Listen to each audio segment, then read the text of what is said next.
Okay, I gotta make sure YouTube starts. YouTube did start. Cool. YouTube is very good for lore people. So if I'm doing lore stuff and they're there, that helps a lot. Bye, YouTube. Don't say goodbye to YouTube. We haven't even started yet. All right, say hello to YouTube. You guys know the drill. We're gonna get going with this lore, and we'll see what happens. Full story of Resident Evil. Okay. Hey, hi, hello, everybody, and welcome back. We got some more Resident Evil content here for you today. This time, we're here with a timeline of every single bit of Resident Evil that you could ever want. We have Resident Evil Lore Explained, the full story of 0 through 9. Yes, 0 through 9. Now, I've played quite a bit of Resident Evil. Most recently, it's been 6, 7, 8, 9, and the remake of 4. Oh my god, dude. This is the same thing that happened yesterday. Drink water. What's up, Kendrick? Welcome on him. I need water. Most recently, it's been 6, 7, 8, 9, and a remake of Resident Evil 4, but ultimately not a whole lot of extra lore that I've learned from that. The 2 and 3 remakes toss quite a bit as well. We've watched videos for all of these, but not quite a timeline from 0. 0 and 1 Resident Evil I've never played. So there's some extra backstory that I don't know about that we're going to figure out here today. This is an hour and 51-minute video. There is so much to watch, so we've got a lot to learn. And if you guys enjoyed this react, please consider leaving a like and a comment on the video. Subscribe to the channel if you have not already. Now let's press play and check it on out. Oh. When I think of Resident Evil, a distinct memory comes to mind. It was 2011. I was in a Blockbuster, which was how us old people often rented movies and games, and while I was walking around the store as a 9-year-old being supervised by my mom, I remember coming upon one of those cheesy Resident Evil movies. I'd seen that name on game covers before, but I didn't think much of it. Leaving the store after my mom let me rent some PG game for the PS2, I thought... No, see, mine was similar. Blockbuster, but it was Resident Evil 4.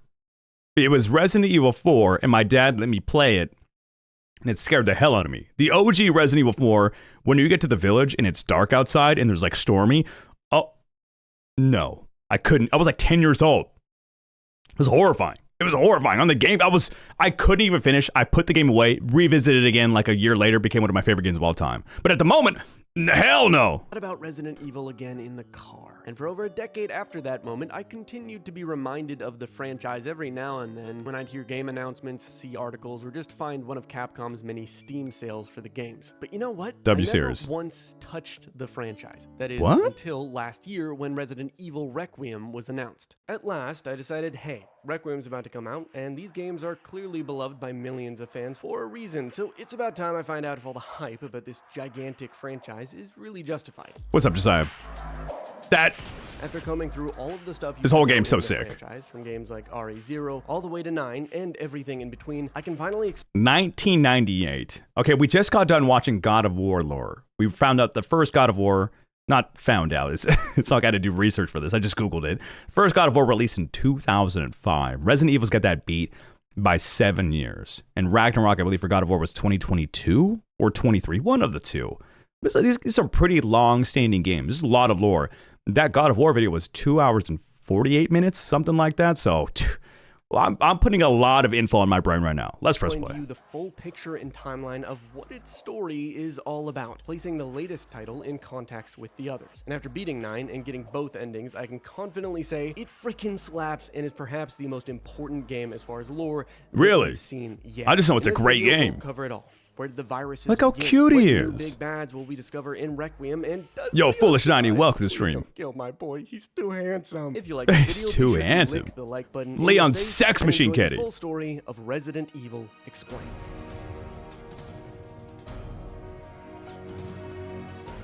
Before we get into the story, I do want to very quickly explain how I chose which games and media to cover here, and which ones to leave out. Since he's probably going to leave out 6, because 6 was insane, right? 6 actually has a lot of lore. If you look into it, but it was probably when things were just so convoluted and insane and wild that it was impossible for people to keep up with.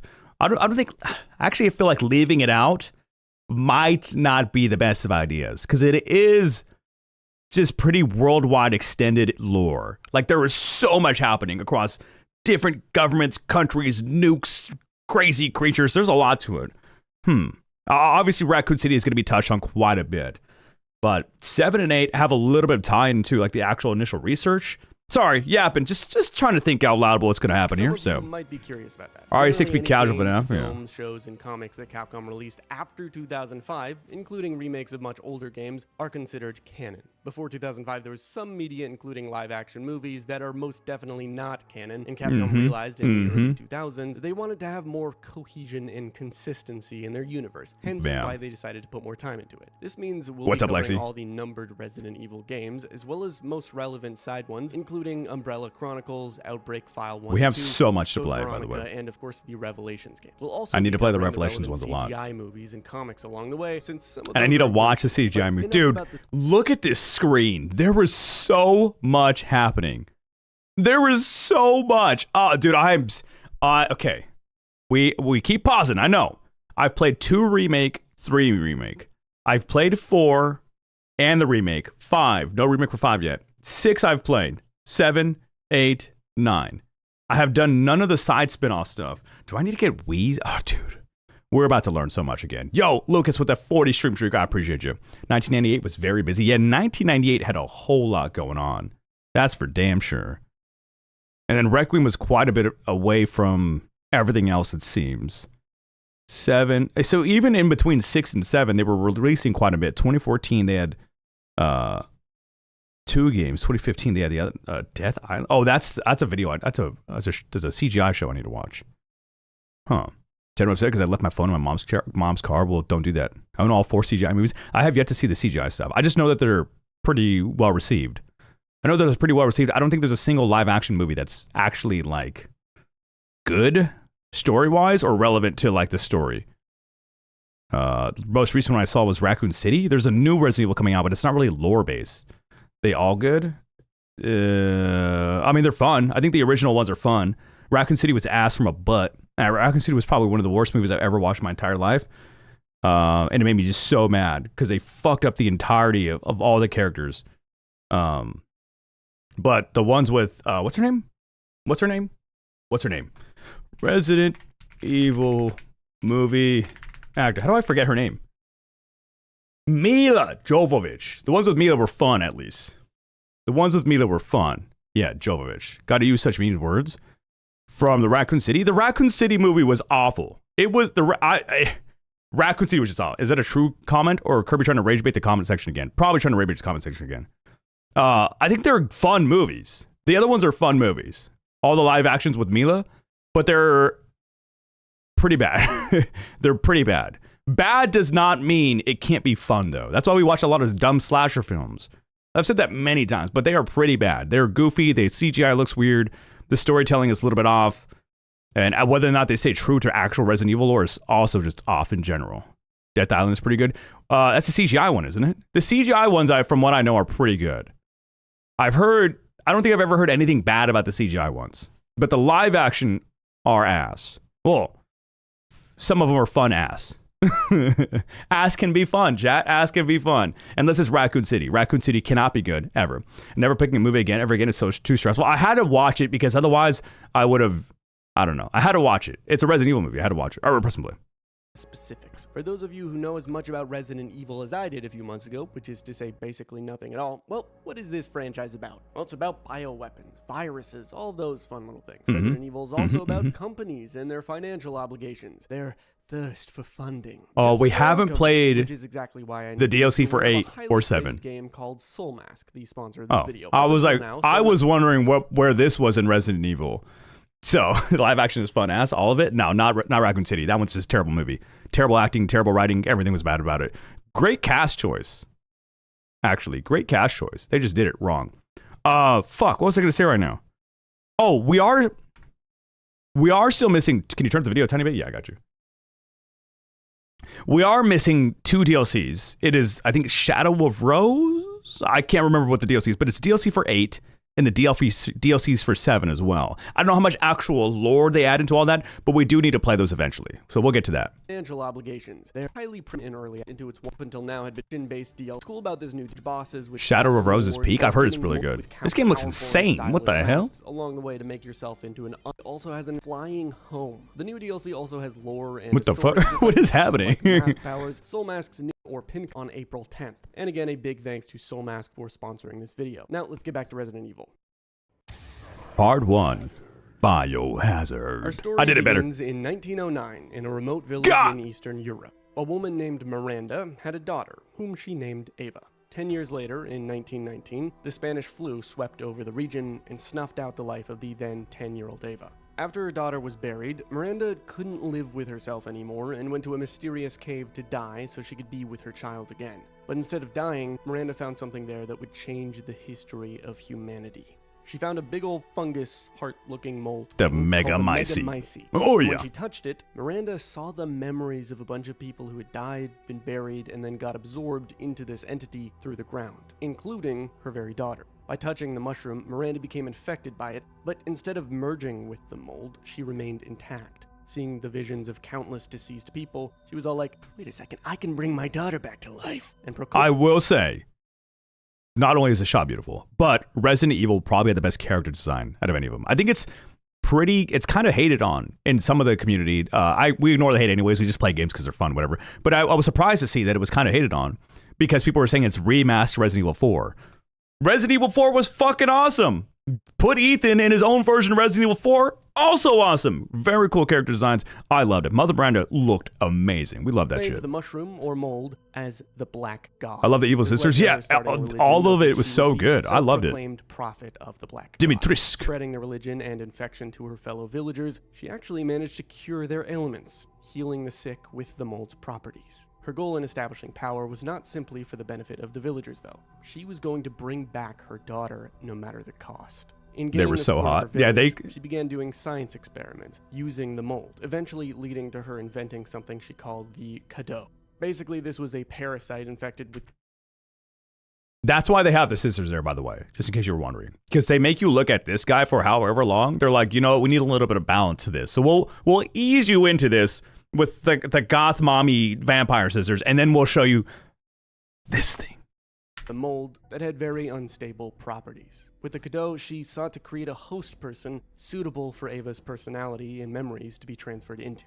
Seemingly this host needed to be real strong for this to work though, and the Cadeau was kind of a test of strength for I will punch that child. Victims. I will Miranda uppercut that wasted child. no time before she experimented on most of the people in town with her Cadeau. A majority of them ended up either dying or transforming into creatures called lycans, which were basically werewolves. Of the countless failed experiments, 8, however, were successful, 4 of which being the direct descendants of the ancient Four Lords, which had previously ruled over the region long ago. These include characters which you've probably seen before, like the 9'6" Alcina Dimitrescu, 9'6" is crazy. Salvatore Moreau, the doll-wielding Donna Beneviento, and this certified metal bender Carl Heisenberg. But we'll get into these curious characters was also later on, pretty because damn there's handsome. one man in particular that we must cover first and foremost, who would go on to change the world in the worst possible ways. In the 1950s, this man got lost in the Eastern European mountains, being discovered eventually by Miranda. Oswell E. Spencer came from a rich elite European family, and as he grew into a strapping young man, he studied Daddy Heisenberg institution to become a physician, making 2 rather important friends along the way, Edward Ashford and Dr. James Marcus. They'll come in soon enough. It was in the 1950s that, on a hiking expedition, Spencer got lost and was rescued by Miranda. But instead of going on his merry way, Bro decided that what Miranda was doing was sick as fuck. He trained with her as crazy edit there. He was 27 at this MLG time. horns, cue him. For knowledge, especially if it meant he could change the world with said knowledge. See, Spencer really wanted to evolve humanity because he saw how humans always tend to resort to war, and he basically pulled a Sam Altman and just saw humans, as they naturally come, as wildly inefficient. Bro wanted to optimize human genetic code. After respectfully parting ways with Miranda, Spencer went back to his university and started a secret group of scientists to do research that could change the world. I have a question for you. How many of you guys have seen, this is a sidebar, how many of you guys have seen the new Resident Evil trailer?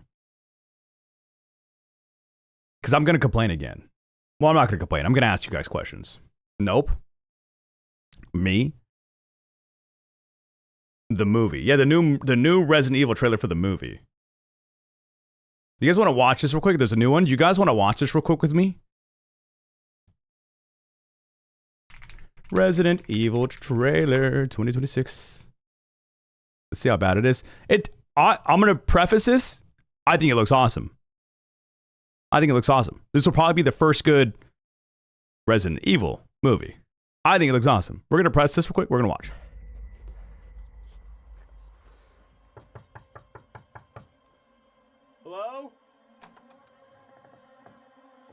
I had a little bit of a problem on the road. I was wondering if I could use your phone. Hello?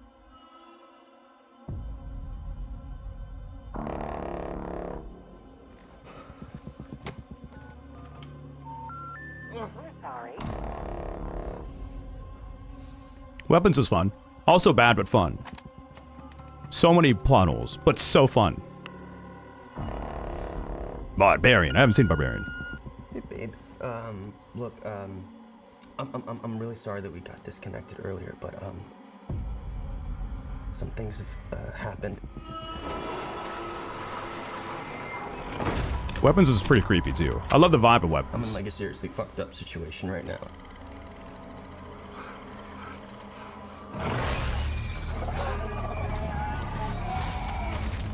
And it looks like there's a chance that we might not get to talk to each other again.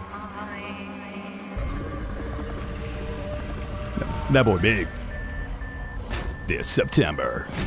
Coming soon to a theater near you. Nightmare, nightmare, nightmare. I just wanted you to know.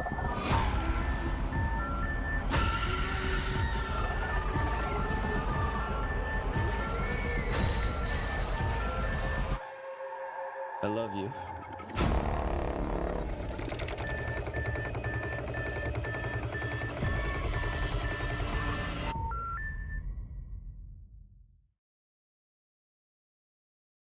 What game is this also? Off of what? That's Raccoon City. September 18th. Exclusive movie theater, September 18th. Good movies always happen right before my birthday. This is Raccoon City right now. Thank you for the sub. I look so much. I didn't even notice. I appreciate it, Dom. Appreciate being part of Critter Crew. Red Dead Redemption. Red Dead Redemption. Now I can tell. So there is controversy here. Not controversy. That's a strong word to use. I don't like using these words because ultimately it doesn't matter. I'm going to watch this movie. I think it looks like it'll be a fun movie. Having a movie set in Raccoon with having a movie set in Raccoon City, but not with one of the main characters being the focus feels very smart. Yeah. So there was a few things people are mad about. One is, and again, because these TikToks pop up. One is that it's snowing in Raccoon City. I needed one in Village. That would be so fucking sick. That would be so good because it's more gothic horror. And that would fit so well with like a normal, like scary movie that is shown these days. Like Entities and whatever the fuck else. Imagine the doll bitch, the doll, I forget her name. The doll chick in Resident Evil 8, I feel like she doesn't have a really big part in the game. I think her part was pretty disappointing. I think she was so cool, but then even her final fight was nothing crazy. But in a movie, she would be the worst one. Terrifying. Like exploring that house of dolls in a movie would be crazy. So, miss my boy Ethan. Yo, Ethan, best father. For real, for real. Backrooms is coming out 29th. I want to watch it so bad. Obsession is a movie that just came out. Everybody loves Obsession. Backrooms is, apparently it's got really good reviews from the people who have seen it early on. Beneviento. Yes, Beneviento. I thought she's such a cool design and cool idea and everything, but she just has such a small part in comparison to the others. Like, obviously, Heisenberg has the biggest, like, craziest fight and whatever, but there was, like, some very climactic endings there. It's like an incident from a normie's POV, or what do we not know? Wrong time of year? That could be annoying, fair, but it's not a big dugger. So this is following just a random guy in the city. He drives into Raccoon City, and people were complaining that it was snowing, which is inherently wrong. It was raining in Raccoon City. It was raining in Raccoon City, so it is a pretty big, like, climate change, I guess. And so a lot of people were mad about that. I didn't like that. I was like, hey, it's kind of wrong, but it still looks like it's going to be a good movie. Like, it doesn't feel like Ari. There was a couple scenes with zombies. According to the director, it's going to be more bioweapon focused. So you're going to follow this guy going through the city,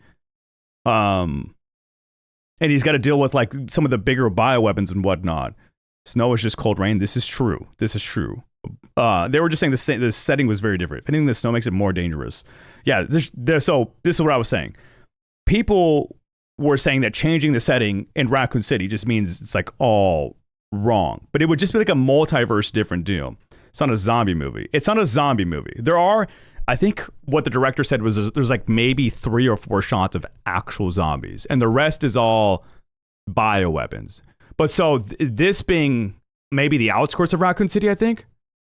Zeus brought it up. Could be a chemical reaction and not snow. Some people were saying that as well, but it even just, I think based off of like how you, I don't know, I could be wrong. I'm not saying Snooze is wrong by any means at all, but it just seems like how it looks and whatever else, it just seemed like snow. But it was also raining everywhere else in Raccoon City and whatnot. But apparently, like, this is the middle of the city. So it seems. I don't know how many. Oh, yeah, this is the middle of the city, and there's not a whole lot of zombies other than the ones falling. So there was a lot of people that were complaining about it. I think when I first watched this movie, this trailer is, when was this release? 2 weeks ago. Yeah, when I first watched this trailer, I didn't think it felt really RE at all. But it seemed like a fun movie. Depending on when, set could be nuclear snow. Well, it would be set during Raccoon City. Like, this is already having a setting, is the thing. You know what I mean? This is supposed to be during, during the Raccoon City outbreak. And so people were complaining about, like, the differences and whatnot.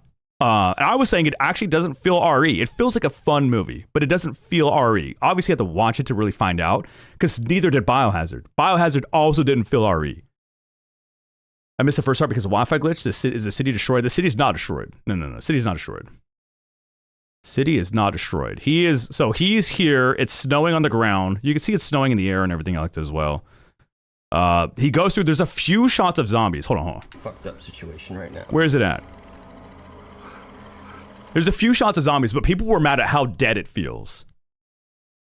So, like, remember, this is Resident Evil 2, like, city outbreak. And people were saying, how can you put it in Raccoon City? Myself included. I say people, myself included. I was like, how can you put it in Raccoon City, but not, like, have a whole lot of zombies? Because the outbreak of Raccoon City, if you remember, is fucking insane. How dead people feel? Don't dead open inside. Are we sure it is not after the bombing? It's not. The director has said it's during the Raccoon City outbreak. Because I thought it was after the bombing as well when I initially saw the trailer. And then I heard the director talking about it, and I was like, that's kind of wrong. So that's why I was confused. I'm going to watch it anyways. I'm going to see if it's good or not. I think it'll be fun. Just wanted to be clear. Yeah. That's why I was confused. Because when I first saw it, I was like, oh, this must be like after and whatever the heck else. Because it wasn't a nuclear bomb. I don't believe. Because obviously they went back later. There's no radiation. Let's just see when the movie releases. That's what I'm saying. I was just curious. He's one of the zombies that survived the nuclear in RE9. Creative Liberties or some shit. Yeah. I'd watch it if it was asked. Yeah, it's got the Resident... But that's what people were saying. It's using the Resident Evil title. Did you guys get a Resident Evil feel from this? Like, when you see... when I saw this... Where's it at? There's the house. I didn't really get a Resident Evil feel from it. But I'm still going to watch it because it's got the... Oh, shit. Because it's got the title. But at the same time, have you guys seen the Until Dawn or Mortuary Assistant movies? Like, they've been just ripping game titles, and they've been ass. It's supposed to be a canon to story? I don't know. Fucking door with legs that gave RE? With all the RE with... Okay, see, I'll say maybe that's just me, but I didn't get RE from it. But if you guys got RE from it, then that's just different strokes for different folks. You know what I mean? This guy, he's also just chilling as a big boy. We should go watch on the same day and talk about it the next day. I would be super down for that. I'd be super down. I don't think it's going to be bad. That movie, don't talk about Until Dawn. The Until Dawn, this is what... So apparently this video was already being shot. Oh, this movie was already being shot. And then he got the rights to slap on the Resident Evil title after.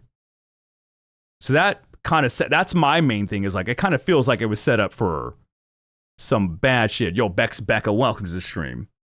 So then it makes me feel like it's a little bit not that. And from what I looked into it, there was a couple articles that said the same thing. What's up, J Monster? Rewind, how you doing? Lucas with the 40 stream streak as well. That's what I was like. That seems like it sets it up for failure. I'm gonna watch it. I'm gonna hold my hopes high, regardless. But I was saying, what do you guys think about that? Do you guys care? Okay, I guess here's the reason I brought this up. Do any of you care that it's snowing at all? Like, do any of you care about the setting being technically wrong? I imagine most people don't. That's a pretty nitpicky thing. Like, if it's a fun movie, it's a fun movie, ultimately. Like, the end goal for a movie is to be fun. No. Nightbot says yes. It's just a movie. True. But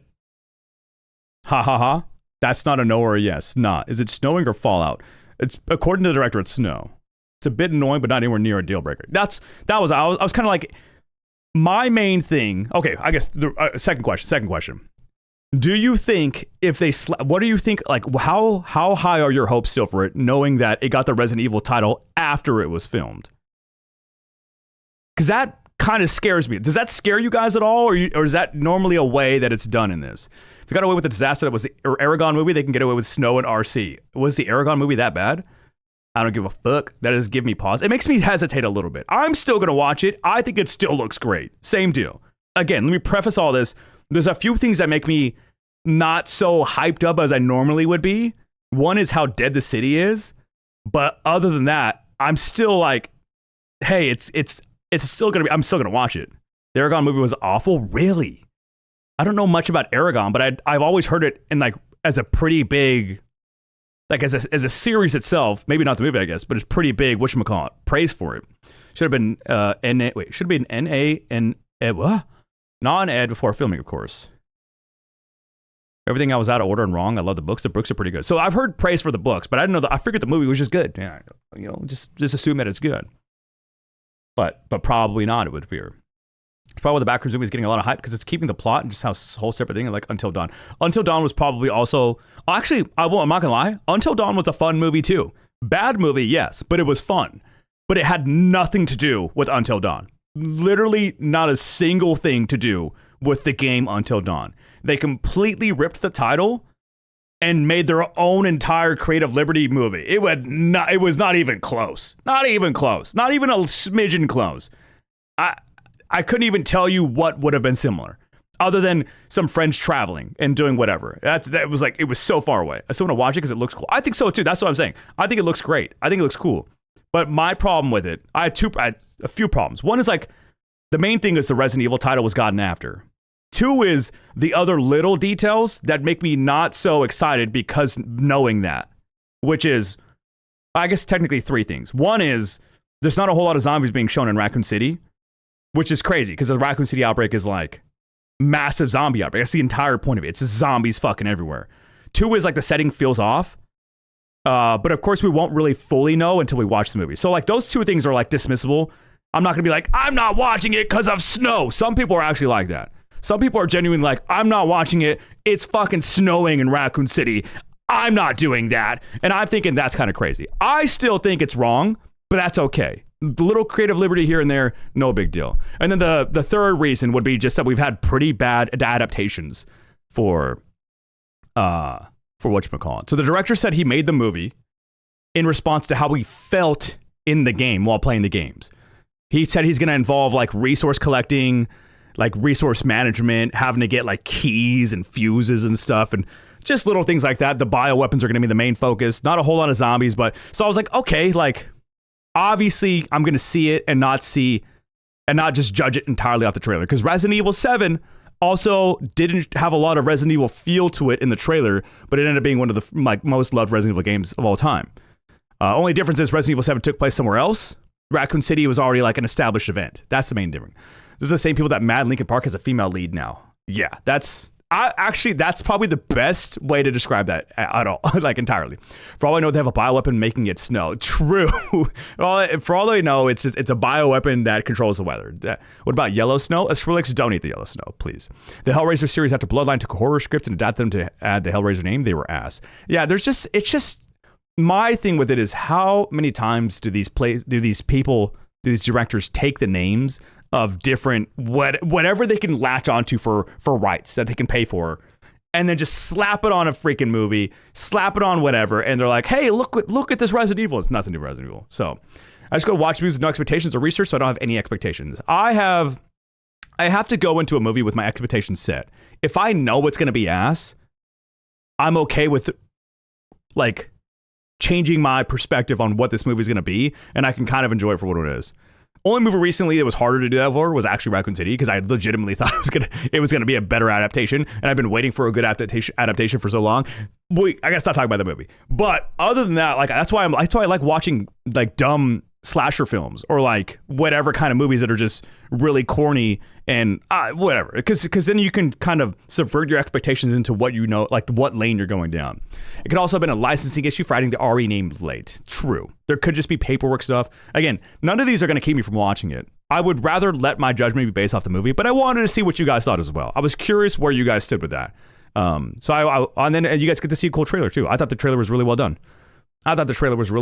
So, should test it. Tuna, do not tell the people of the chat to test the yellow snow. That is bad. We don't do that. We don't do the yellow snow. Injected G-Virus into a snowblower. That's why 1998 Godzilla I hated after watching the first time, because I was expecting any of the Godzilla movie times, and it just didn't do that. Yeah. I'm going to go into this, honestly, expecting it not to be Resident Evil feel, but being a good movie. And I think I'll be able to enjoy it that way. It tastes like lemon, though. Squid? Tuna. You're leading a Skrillex down a very dark hole.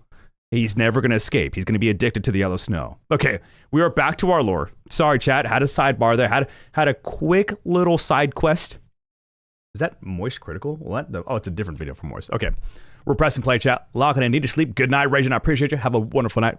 Mucho love, my friend. Enjoy your sleeps. Dream about the yellow snow.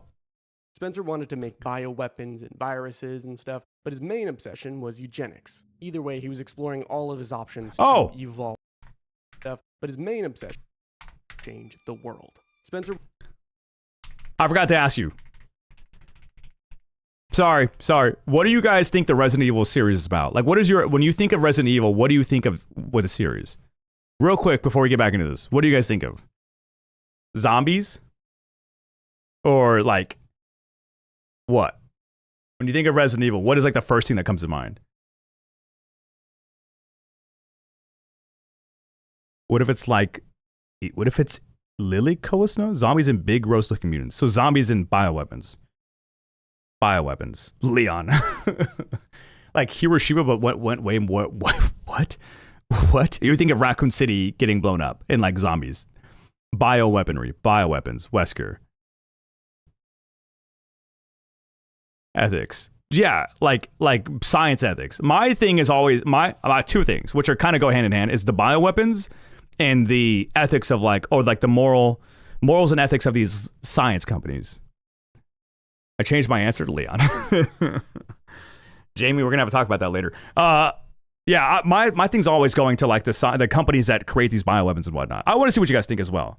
I was in a comment section of TikTok, and everybody was dismissing the hate on the that we're talking about earlier. Dismissing the hate of not having like zombies and whatever the heck else, and the snow being wrong, whatever. And people were saying Resident Evil has always been about horror and the feeling of being alone in a city. That's always been the main focus. What do you guys think about that? There was a lot of people who were saying that. Because I think that is missing the entire point of Resident Evil so hard.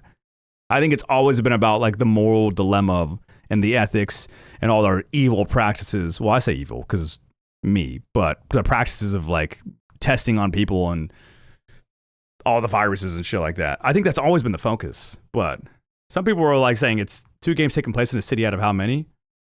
That's what I was like. I was like, the game feels like the start of most of the games being alone. That's why we're just taking straight experiential vibes. Sure.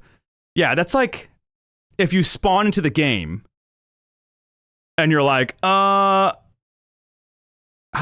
am I right now? And then you're like, yeah, that's the feeling of Resident Evil. That's why I was like, that's a little misguided. But that was a plot. That was not a plot point. That was a bullet point that people kept bringing up in the comments. People replied to me when I commented a couple times, and I was like, hey, like, I don't know, but I said the same thing. It doesn't really feel Resident Evil, but it looks like it's gonna be a good time. Oh, can't wait to see it to really like finalize my judgment. And people were like, how does it not look Resident Evil? Resident Evil's always been about horror and being and like the feeling of being alone and like fighting for your life. I'm like, that's a lot of horror. That's a lot of horror games or whatever else like that. A lot of people remember the starting of a game more than the later parts. Yeah, that's what I feel like. In order to say that as the point, you have to dismiss the lore entirely and just be like, what does the game feel like? Like, yes, that's a thing in Resident Evil, but it's also like, yeah, it's a survival horror game, dumbass. Like, that's, you know, this is what people did. What is the genre of Resident Evil games? survival horror. And then they go to TikTok and they're like, Resident Evil is about surviving the horrors of darkness and whatever and being alone. I'm like, what are you? Okay. Great. You read the genre of game that it is. I'm proud of you. They took the genre as a theme. Okay, that's another thing I was like, am I going crazy for saying it's not about the horror part? Resident Evil, I don't think, has ever been about horror. There's horror. That's what I'm saying. Tuna, thank you. Go like, what's it about? Thank you. Okay, no joke, I got into some arguments on TikTok because I was like, it's not about horror. There's an entire, like, storyline behind all of this with the bioweapons and the testing and the Wesker and the Chris and all this. Like, there's a whole thing to it. Because people were giving me shit saying that I can't enjoy the movie because Leon Kennedy was in it. I was like, it has nothing to do with Leon Kennedy. What do you mean? What do you mean? I didn't ask for Leon. I don't need Leon to be in this to be enjoyed. But I was being told I don't know Resident Evil because I don't understand that Resident Evil is about horror. And a lot of the comments, if you scroll through these TikToks and whatever, the comments like, finally, Resident Evil is going back to horror. What? Like fucking what, bro? So, anyways, the main thing is about the ethics of how we do science on ourselves. Yeah, and I mean, it's what he's talking about right here. Is all this literally the start is the science that's going into the research that made these viruses. So, anyways, I thought I'd ask if I was crazy. I felt like I wasn't, but I wanted to see what you guys think. And the money. I come with a horror, but stay for the thought provocation. Well. Very easy to get me sidetracked. Ari always been science fiction. What do you mean?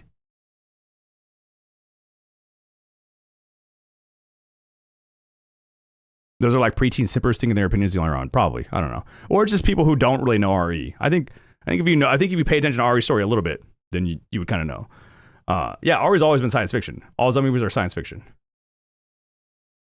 What is we're talking about the storyline. I'm not talking about if it's. I'm not asking you if Resident Evil is real. Those are people that just rush the game and don't read anything. Probably. They're probably not the ones watching a hour and 51 minute lore video and pausing 7 minutes in to talk for 30 minutes. By the way, we are 37 minutes into this recording. We are 7 minutes into the whatchamacallit.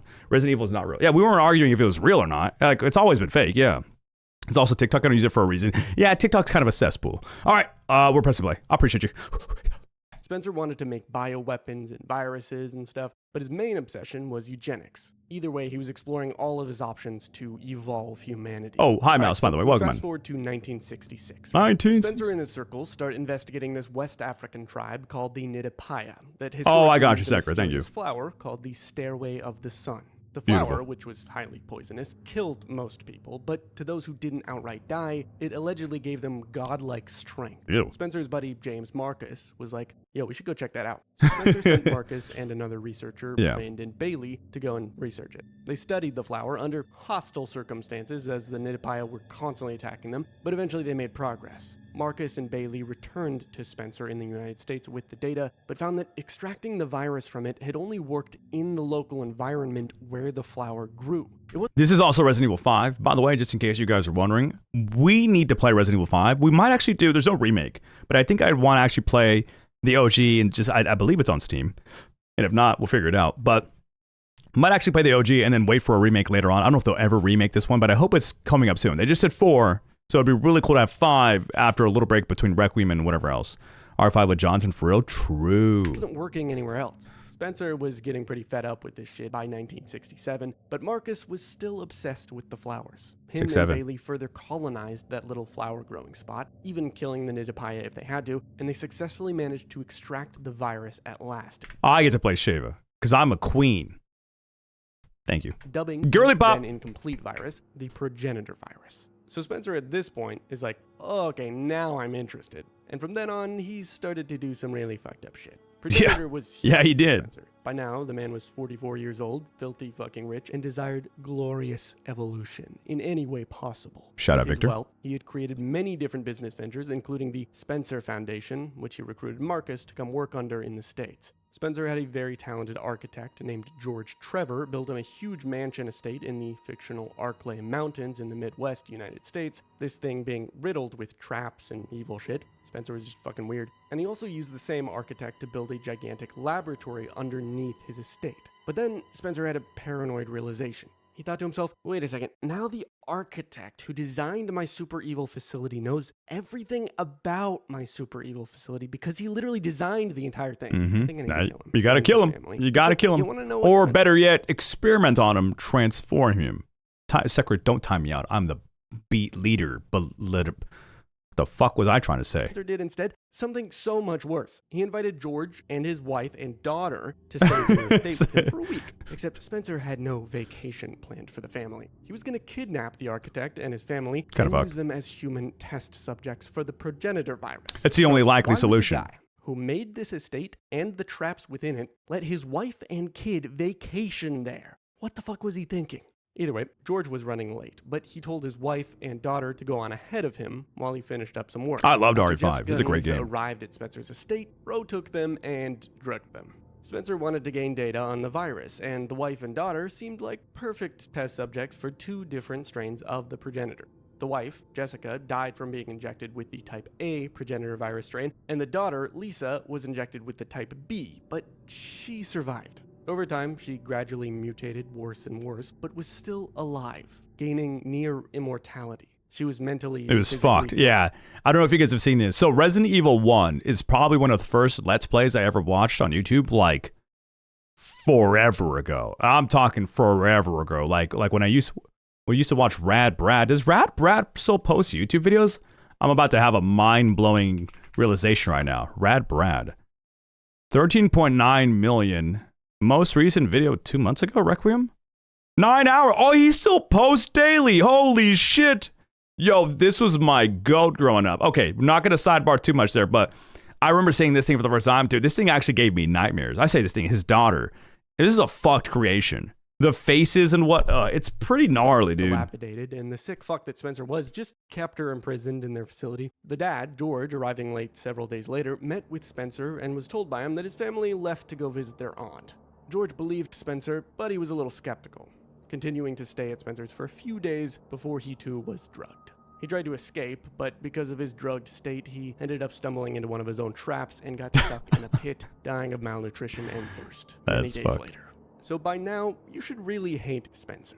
But oh, this is just the start. In 1968, Spencer funds the construction of an entire facility in the West African caves, all under his newly created corporation, one you've most definitely heard the name of before. Oh yeah, I'm talking about Umbrella Corps, the logo design of which was taken from the symbol of the 4 lords back in Miranda's village. See, it's all connected. Now, Spencer wasn't quite done with his insane paranoia, though. In 1968, Spencer's colleague Edward Ashford and Edward's son Alexander were virus connoisseurs who had knowledge of Spencer and his projects. The Ashfords had different goals for the progenitor virus and moved on to an Antarctic facility for a separate project. But due to Spencer's paranoia that Ashford would get in his way or betray him, he had Edward killed and Alexander sent to the Ashford-owned prison island in the southern Pacific Ocean, which will be important later. Logical Spencer conclusion. is just a paranoid little freak man. No, Spencer is just misunderstood, just like Odin in God of War. And he's making very logical conclusions here. Everybody around you must die. Let's proceed. All right, so fast forward 10 years. Except for that thing, Lisa, apparently. the little girl turned brain damaged monster, was still just living in or around Spencer's facility and estate in the Arklay Mountains. And around this time, the West African facility's construction had been finalized. She's a little Dr. nervy. Marcus, still obsessed with the flower research back in Africa, requested 5 progenitor virus samples to be sent from the African research facility to where he was in the U.S. Oh, just a little nervy, guys. Sorry, my anxiety got the best of me. I slaughtered her whole family. Just a little goofy guy sometimes. Oops. A month later, on January 13th of 1978, Dr. Marcus sent a simple telegram message back to the research center. T-virus development a success. He had done it. This was the first instance of the T-virus that could actually be used as a proper bioweapon, specifically utilizing leeches. On the other hand, Spencer was working on other big research in the field of eugenics. Spencer realized that the biggest change Good old in Wesker. the world was by utilizing the youth, so he began testing on them. What a With his fucked Spencer human being. Foundation, he was kidnapping kids from their families and raising them in lab environments. Spencer specifically took highly intelligent kids as he believed they would be good hosts for a later, more developed progenitor virus. These kids were stripped of their identities and renamed the Weskers after a lead researcher, who we know very little about. By now, Spencer and Marcus were the only two big researchers at Umbrella doing crazy shit and making big developments, as far as Spencer was concerned. They were competitive and neither really trusted each other. Marcus progressed from using animal testing to testing on human children. Spencer continued to grow paranoid about Marcus, eventually having one of his Weskers, Albert, spy on him. So Albert worked alongside another prodigal young researcher named William Birkin. Both Albert and William worked for Umbrella, and they started to gain the trust of Marcus over time. But in 1988, Birkin, Wesker, and some other Umbrella soldiers were ordered to murder Dr. James Marcus and steal his research, so Spencer could have it. I will take over your research. You know what I do want? I don't know if this is maybe in one of the CGI movies, because I believe this is just cutscene, right, from the whatchamacallit. I do want a movie that kind of goes into the details of the Birkin family and like the entire Umbrella incident that involves it. Because you get a lot of cutscenes in Resident Evil 2. You get a lot of talking about it, a lot of documentation, but I would really like something that kind of dives a little bit deeper into the experimentation. And Wesker over here, a little more backstory with all that stuff. Wesker, one of those kids. Wesker, from, I believe so, right? Was he? That's what they just said, isn't he? Hold on. Where are we at? I'm not backing up too far. We're going to back up.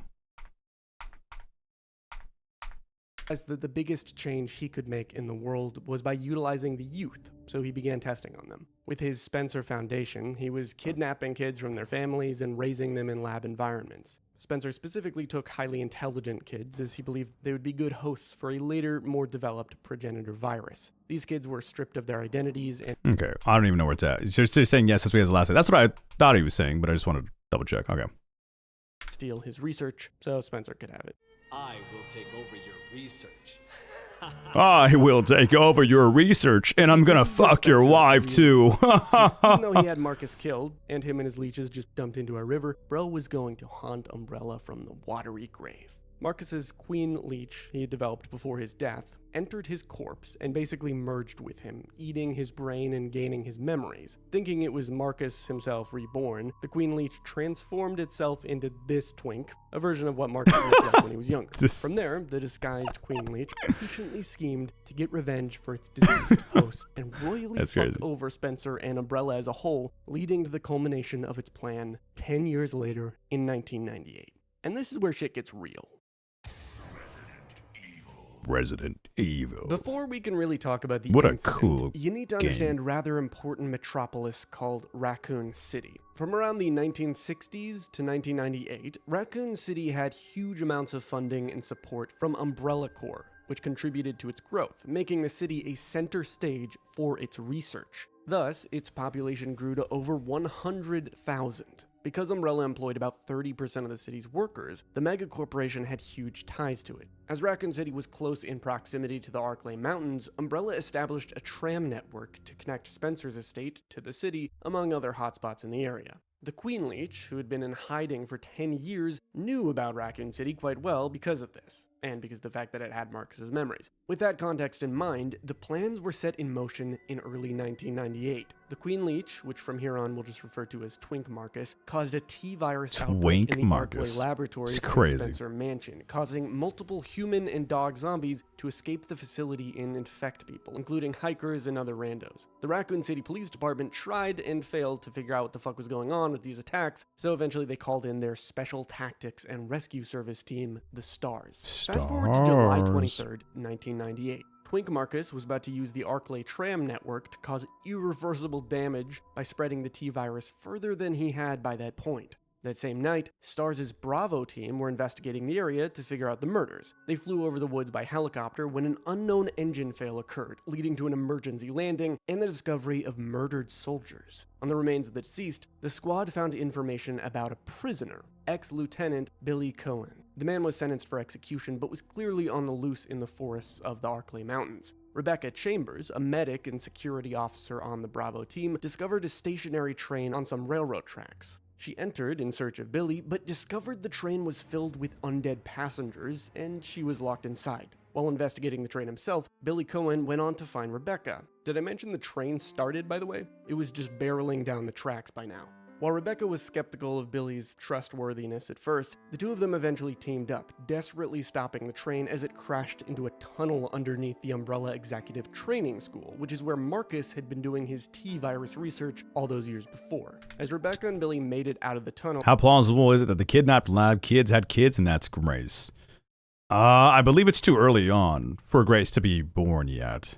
Because Requiem takes place in 2024, 2026?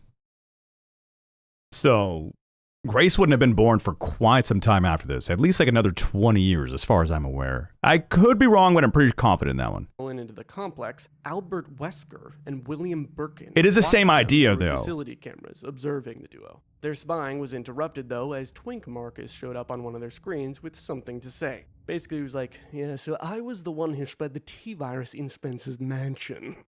Also, you guys fucking suck. Rebecca and Billy searched the training complex for answers, which Twink Marcus responded to by sending rabid infected apes after them. All the while, of course, Wesker told Birkin he was gonna ditch Umbrella Corps altogether, seeing it as a sinking ship, given the situation. Wesker simply wanted to test the T-virus in a combat scenario before he left the facilities completely and moved on. He told Birkin that to do this, he'd utilize his leadership position with STARS to lure some of his subordinates to Spencer's mansion and test how some of his armed soldiers would respond to T-virus zombies. Birkin, on the other hand, didn't want to leave Umbrella just yet because he was working on something called the Golgotha virus, short for G-virus. This one was more powerful than T, but it's going to come in later on. As Wesker was leaving Birkin in an elevator, Birkin said he'd arm a self-destruct device in the training center's basement to destroy the evidence of Twink Marcus. But it's like, bro, the virus is still out there in other places. It's breached containment. Silly goose on the loose. That's a fire hat. That is a fire hat. After entering an elevator, Rebecca finds her lost squad member, Enrico. Why do I get the feeling this guy's not going to live more than like 5 seconds? All right. Just be careful.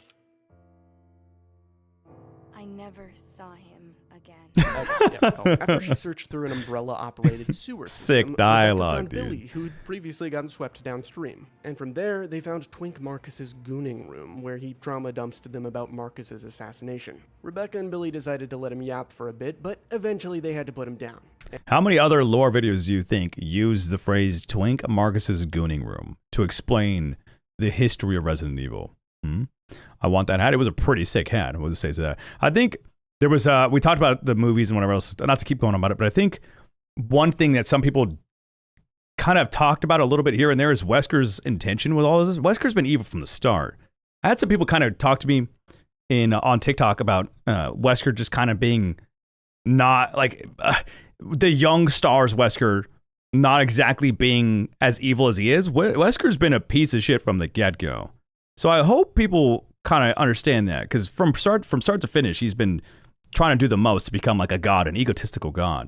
2026 is Requiem, RE8 DLC 2030, RE8 DLC 2037. I wonder if we'll add the DLC in this. The DLC is in this. Wesker was literally manipulated from childhood. Yeah, but he's also just evil in general.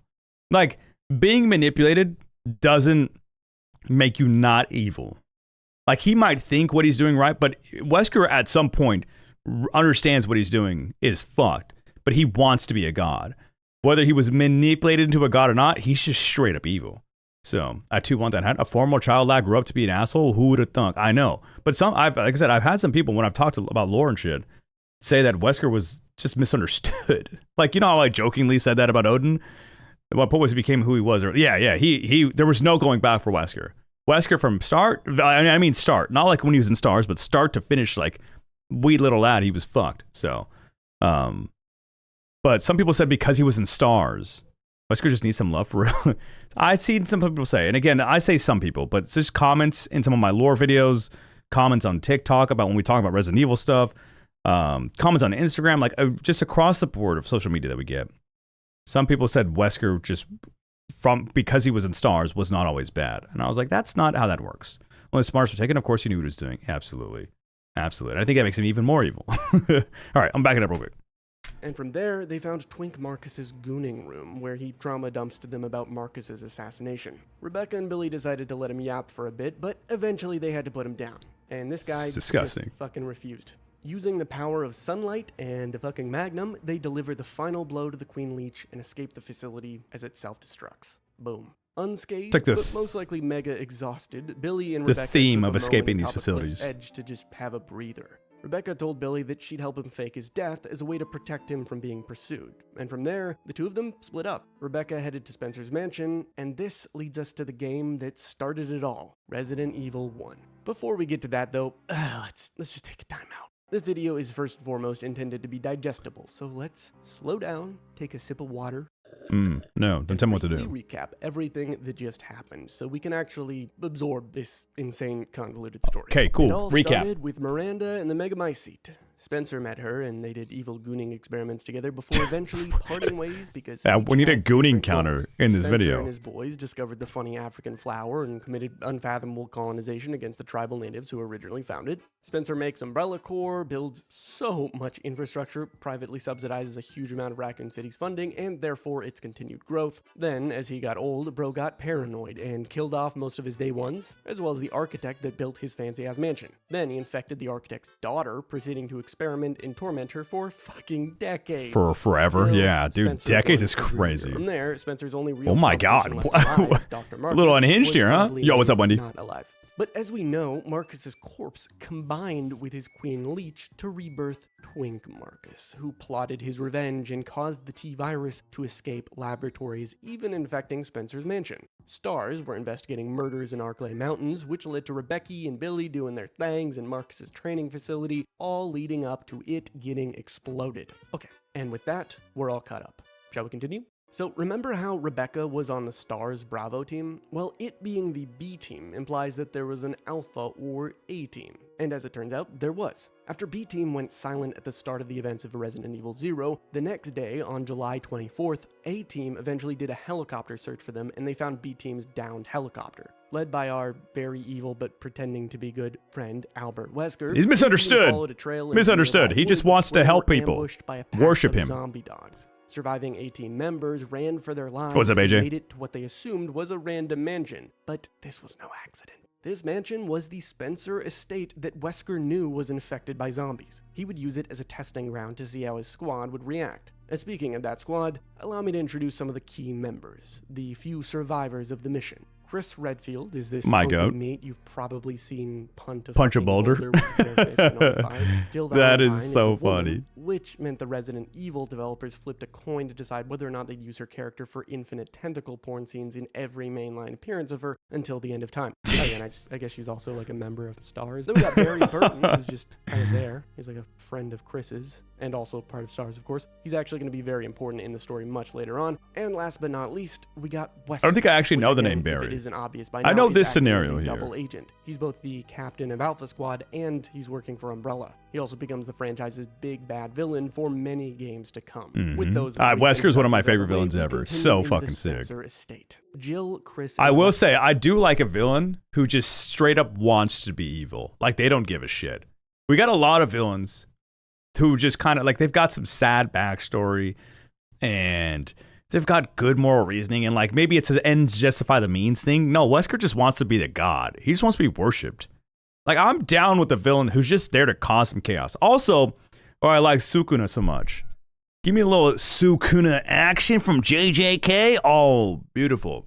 He's a villain but knows how to do it properly. Absolutely. Gen Z Wesker wannabe is the best line ever. A little Xeno action. A little Xeno action never hurt nobody. Wesker make it into the mansion after getting split up with Barry. This is going off Umbrella Chronicles, by the way, since it's told from Wesker's perspective. Anyway, Chris I need to and see that Jill one. find Need to play that. Zombie as they're proceeding through the mansion and eventually come across another member of their team, Richard, who'd been bitten by a giant snake. Right there next to him is Rebecca, who found her way into the mansion after all the shit she'd just gone through the previous night. Desperate for answers, Chris and Jill headed further into the mansion while leaving Rebecca to take care of Richard. It didn't take long for Chris and Jill to then stumble into the underground facility beneath the mansion, where they came face to face with Wesker, his facade fully dropped. Bro basically told him, yeah, so I'm evil, I set this whole thing up, I don't even need Umbrella anymore, and also, look at this thing. It's really cool.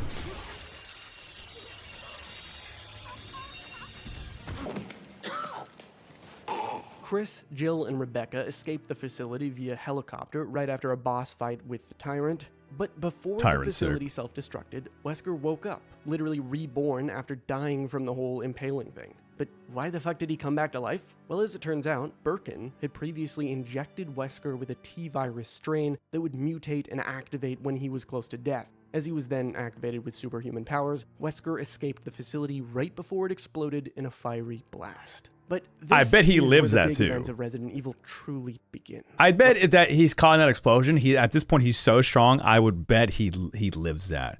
Wesker's crazy strong. The only reason he died, he became one of those characters where you kind of write yourself into a corner because you make him so strong. The only way that he can die is by being so arrogant of his power.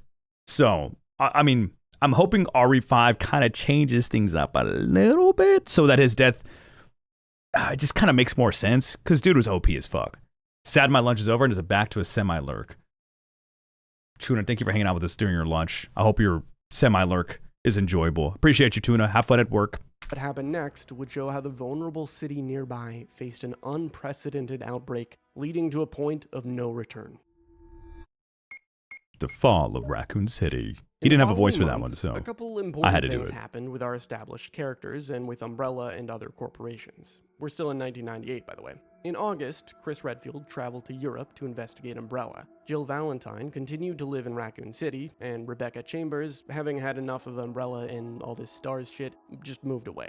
As far as corporations go, interested parties took note of what happened at the Spencer Estate and Arclight facilities. But still, the whole disaster was kept away from the public eye. Consequences have actions, though, and thousands of innocent people were about to have their lives uprooted.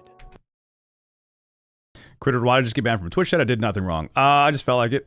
Your very first message was a very long message about a reaction. How about I like when people say, "Hey, bud, how's it going? Hey, how's it? Hey, hi. How's your day going?" Or something. But I didn't feel like listening to it or reading it. Yep, welcome to the crew, buddy. Well, I'll unban you, I guess. I'll unban you, but I felt like it. I actually didn't mean to permaban you, but I didn't realize you got permabanned. Fazboys7890. Please suggest stuff in Discord. I mean, usually people ask. I think most people are like, hey, where can I suggest? So wait, someone got banned. When was it? I just banned him just because it was funny. Plus, when people are like, hey, we're not going to suggest stuff, I'm always pointing to Discord. I don't think I've ever banned somebody who just asks. But when they come in and they toss a paragraph, it's their very first message and it's a bunch of shit, I just fucking ban. Because it's funny to me. You could have just ignored me. Yeah, but it was funnier this way. Think about that. Hey, hi, hello, mention. Hey, how about... That's funny. Oh, God. Sorry. It is... I ban a lot of people. I just time... I meant to time you out. I didn't realize I permabanned you. So at least there's that. No harm meant. No harm meant. I time out a lot of people. Chaos, something like that. I could have just ignored you. This is true. Yeah. If you want to suggest stuff, I have a Discord channel. You can go... There's suggestions in my Discord. You can go through there. So, yeah. But I didn't mean to permaban you. So there is that. At least you said something. Because I didn't notice that I permabanned you. I just timed it. And then usually you just drag it. But if you drag it too far... it permabans. Ban happy, something like that. It was funny. Yeah, I would say when I join chats with people, I just go, hey, how's it going? Hey, love the content. Can I suggest shit? But you're not gonna know that from just joining on in. So I don't care. He got those twitchy fingers, something like that. All right, back to it. I'm gonna back it up a second. Backing it up a second. Though, and thousands of innocent people were about to have their lives uprooted. The Queen Leech was dead, so at the very least the leech situation had been dealt with back in RE0. However, a successful leak of the T-virus was about to happen. That's the main thing, Squid, is it's usually like, hey, I'm going to DM you about the suggestion. Here's something, this other suggestion. Here's another suggestion. Let me comment on, it's one person commented on every one of my videos, the same suggestion. All they're doing is killing my viewer time thingamabob. Anyways, okay, we're backing up again. It's the problem of doing reactions. It's a problem of doing reactions, but I like it, so I'm gonna keep doing it. And if it fucks up my channel, it fucks up my channel. Uprooted. The Queen Leech was dead, so at the very least the leech situation had been dealt with back in RE0. However, a successful leak of the T-virus was about to happen, directly underneath Raccoon City, no less. Remember William Birkin? Yeah, I remember that guy. He was on completing his T and G virus research in facilities underneath the city. He negotiated with the US Army to ensure his eventual evacuation and safety, since by now Umbrella was beginning to be under heavy scrutiny by many parties. Furthermore, Birkin promised to provide his research to the US Army in exchange for him and his family being placed under witness protection. On September 23rd, though, one of Umbrella's special security squads were sent down into Birkin's facility to execute the man because they had found out that he was basically a mole. Once they reached Birkin, they mag dumped him and took his T and G virus samples. However, bro somehow didn't die. What does he think is happening there? Cacophony! Cacophony! Great word. This made him go insano style, and he slaughtered most of the squad. He ate up the remaining G virus samples they'd taken away like they were fucking edibles, and this made him even. Birkin had one of the coolest Birkin transformations. failed to deal with or even care about the T virus samples, which had been smashed open. Rats came along, lapped up the T virus samples, and this led to the water supply getting infected with the virus. Subsequently, most of the city was infected as a result. Back on the street level of Raccoon City, zombies were abound. By now, many thousands of people bad mouse, bad. were infected by the tainted water. Military and local police response was there, but they were absolutely unprepared for the sheer force of the virus. After all, how could they possibly be prepared? Selfish, greedy, what is this from? Am I missing? What is this from? With psychotic leadership up and down the chains of command had caused this entire thing. And most people couldn't even begin to understand what had happened before it was too late. Enter Resident Evil 3. Remember Jill, RE3 intro? I don't remember that at all. Well, she's been doing her homework ever since. I don't remember shit. With her friends from that nightmare earlier. She's been investigating Umbrella Corps because they're obviously sus. She's just chilling in her apartment when suddenly she gets a call from her star's friend Brad. Jill is the Leon of Resident Evil. Characters that start with B don't really matter that much, but this is Brad and that's Barry. Hey yo, okay, Brad. Brad tells her to. I remember Brad. R.I.P. The homie. Process what's happening. Damn. A giant tyrant. One of the coolest starts to the game, for sure. Umbrella to kill Jill. And after she narrowly escapes him, leaving her apartment, she's then chased by this fuck-ass dude throughout Raccoon City. She's about to get royally obliterated by the Nemesis, but then Jill is saved by Carlos Oliveira, who works for the Umbrella Biohazard Countermeasure Service, or the UBCS. We talk about Leon a lot, but damn, Carlos. You been in the gym lately, buddy? Appreciate that. Thank you. Thank you. From there, Jill Nemesis is pretty crazy. City to power the subway station. When I saw him grab a rocket launcher, I was like, wait a minute. By the Nemesis, this is wrong. BCS member Nikolai, fuck you, Nikolai. Piece of shit. Best interest. Jill and Carlos save each other and become buddies. They get the subway station up and running, and Jill gets on the subway. It's a weird Carlos fucking and door. Tyrell, a UBCS friend, go out to find Dr. Nathaniel Bard, a scientist who's the head of some Umbrella Corps research. Bard was apparently the only person that boy who sweaty knew as how to hell. make vaccines, and he also knew about Umbrella's corruption. He glistening. So he was a liability. While they look for Bard, Nemesis destroys the subway, but it gets knocked out from an explosion, as does Jill. Also, Nikolai escapes. Carlos goes into the Raccoon City Police Department with Tyrell to try and find Dr. Bard, and Bro actually calls them on the telly and tells him he's stuck in the hospital with no way out, but he has vaccines. Jill radios Carlos and tells him that her train was destroyed by Nemesis, and then, what do you know, Nemesis attacks her. Though that transformation's so sick, too. Jill and Nemesis fight, Jill beats it, but not for long because Jill walks over his corpse and is attacked again, this time being infected with a virus bullet. Nikolai shows up to just kind of taunt her, and then 3 business days later, Carlos finds Jill and picks her up to take her to the hospital. He then searches the hospital to find vaccines and Dr. Bard. But before we find out what happened to Jill and Carlos, allow me to calmly whiplash you to another character's journey. See, Jill is all like ZZZZ in the hospital, and while she does that, it's around this time when the events of RE Outbreak Resident take place. Evil. This is where we follow a particularly cunning reporter and how she deals with the current diabolical nightmare consuming the city. Also, say the name. Yep. Mother of Grace, yep. Play as in RE little Ashford time. So this is important. Trust. All right, it let's is. Go back in time. Absolutely. Alyssa Ashcroft grew up in Ashford. I said Ashford, Ashcroft. Ashcroft. There's a difference. Ashford, Ashcroft. Ashford, Ashcroft. Get it in your stupid skull, critter. A journalist as an adult. In 1993, she investigated a small hospital in the Arklay Mountains with her fellow reporter buddy, Kurt. The pair had heard rumors that there was corruption in the institution, and as it turned out, there was corruption.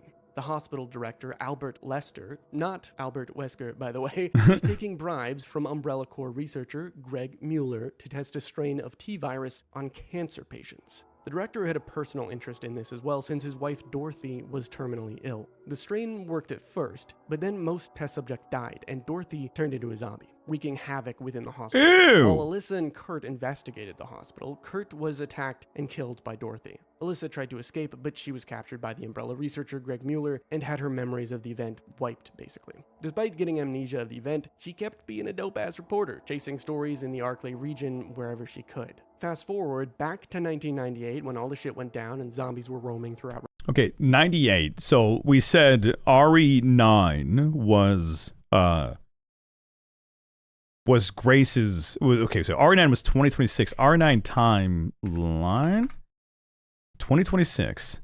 Grace Ashcroft age Re9 25 years old. So still no Grace. She's born in 2021, so just a few years away still. Trying to make sure my timeline is all together. Raccoon City. Similar to Jill from just a moment ago, Alyssa too got infected during the Raccoon City disaster. But Alyssa tried to flee the city, determined to survive and find a way to not die from the virus. This was when she stumbled upon none other than Albert Lester, who by this point was just an axe murderer. Bro went crazy after his wife became his. Did I say 2021? I obviously meant 2001. I think I know just a little bit of math. That's on me. Back that 2001. She's not 5 years old. Since Alyssa had lost her wrong Lester and his third hospital, digit. She had no idea who he was, and she just blindly followed his guidance since he claimed to know a way out of the city through the mountains. Lester knew who she was, but she didn't know him. Crazy. After Lester led Hella Alyssa tentacles to the everywhere. hospital, she kind of realized that bro was trying to feed her to a giant fucking plant in the building's basement. This plant, Lester believed, was his wife. She kind of What the fuck? Mutating. Need to play these games, also, a dude. similar plant to this one has this weird cinematic shot in Outbreak where it squirts on the camera. What the fuck? What kink in is the this? hell? Why is Dad. your plant ussy? What freaked Albert Just- Lester and his molester plant? Why Cannot are escape the defeated plan. by What are this the? What is all of this? This just looks horrific. There's no. Is this maybe it's like a symbolism for birth and shit like that? Like they're making it look like this on purpose. But what the fuck? The Albert Lester and his molester plant wife are defeated by Alyssa, and the hospital completely caves in. Alyssa then escapes. Does that count as ultimately gooning? I finds a hope way not. out of I sure Raccoon hope City, not. even I managing hope to nobody's get gooning to that. vaccine so she didn't turn into a zombie. Big W for the reporter lady. But let's not get ahead of ourselves. While Alyssa is one important character who suffered in Raccoon City and managed to escape, we'll conclude her story later in the video. Before we get back to Jill and Carlos, there are some other like something at Alien, characters true. who had their own traumatic experiences in Raccoon at the stomach. City. Most of the stuff they did happened while Jill was still sleeping in the hospital, so let's talk about it. Two characters get entangled in the events of the city and have huge impacts. Who? In not only Who Resident gets Evil 2, entangled? but many of the games in the franchise. That Oh my God, who is it? One of which being playable. Donald in Duck. RE9. I bet you can guess it. Leon S. Kennedy had a rough life growing up. His whole It's Leon, Jet. Leon. family was killed except for Leon because a police officer had managed to save his life. The orphaned Leon then grew up inspired by that police officer. Bro wanted to be just like him when he grew up. When Leon was 21 years old, he was officially a police officer, and he asked to be transferred to the Raccoon City Police Department because he was curious about all the crazy stories coming out of the Arklay Mountains nearby. I don't believe Raccoon City wasn't nuked, right? It was just firebombed. That's why they're still able to have everything there. There's no radiation and whatnot. He looks so young. Look how young he was. But I'm pretty sure it was just firebombed. Like they just burned everything. Or they pretended to nuke it so that they could kind of keep using it as umbrella, whatchamacallit, headquarters. You know what I mean? I hear the Leon Simps in the distance. It's me. I'm the Leon Simp. Leave me out of it. That's not my Ethan. Leon's just better. Leon as a character has one. We just like Leon. Things like this. Where's everybody going? Sorry. Where's everyone going? Bingo? With Leon established, we can Ooh, woo! If you're going to be that loud over Leon, you're going to need to turn the video up a bit. Okay, sorry. We're done. We're done. introduce the woman whose short trip to Raccoon City gets entangled with his own, Claire Redfield. If you recognize the last name, that's because she's the sister of Chris Redfield. We'll turn the volume She up grew anyways. up with him, and since he trained in the military, his own fighting skills rubbed off on her. The reason I'm introducing these two is because chronologically, after the previous events of the survivors during these dreaded September nights when everything was going to shit in Raccoon City, Claire and Leon both ran into each other at a gas station. Leon was out driving during the $1.06 night when he for stopped there gas. for gas. It's crazy. Claire was riding into Raccoon City on her motorcycle. I'm moving to so she was Raccoon looking City. for her brother Chris, not knowing he had gone to Europe the prior month.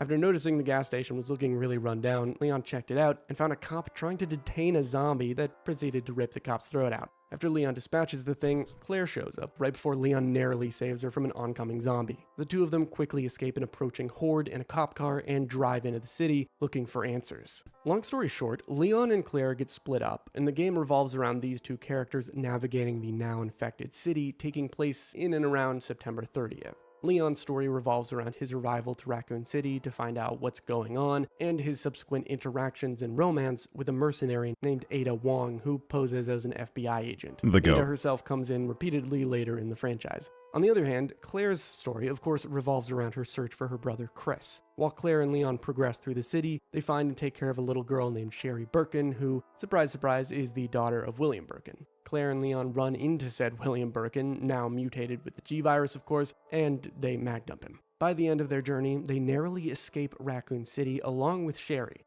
This is so cute. This is one of the cutest scenes ever.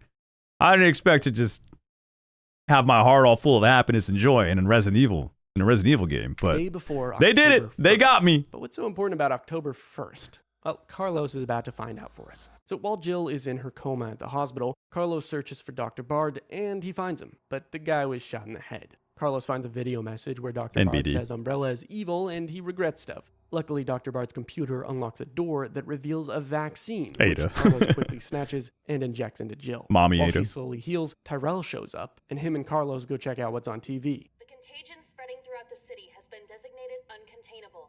On October 1st, Raccoon City will be completely destroyed in a missile strike. All residents capable of rational thought are urged to evacuate immediately. This is not a test. It's another day. Not conducive to life. After Jill wakes up, she finds Tyrell, and Bro tells her that Carlos went underground to find more vaccines. Naturally, Jill goes after him to help out. Along the way, we see Nikolai in the underground, still just fucking stalking her, I guess.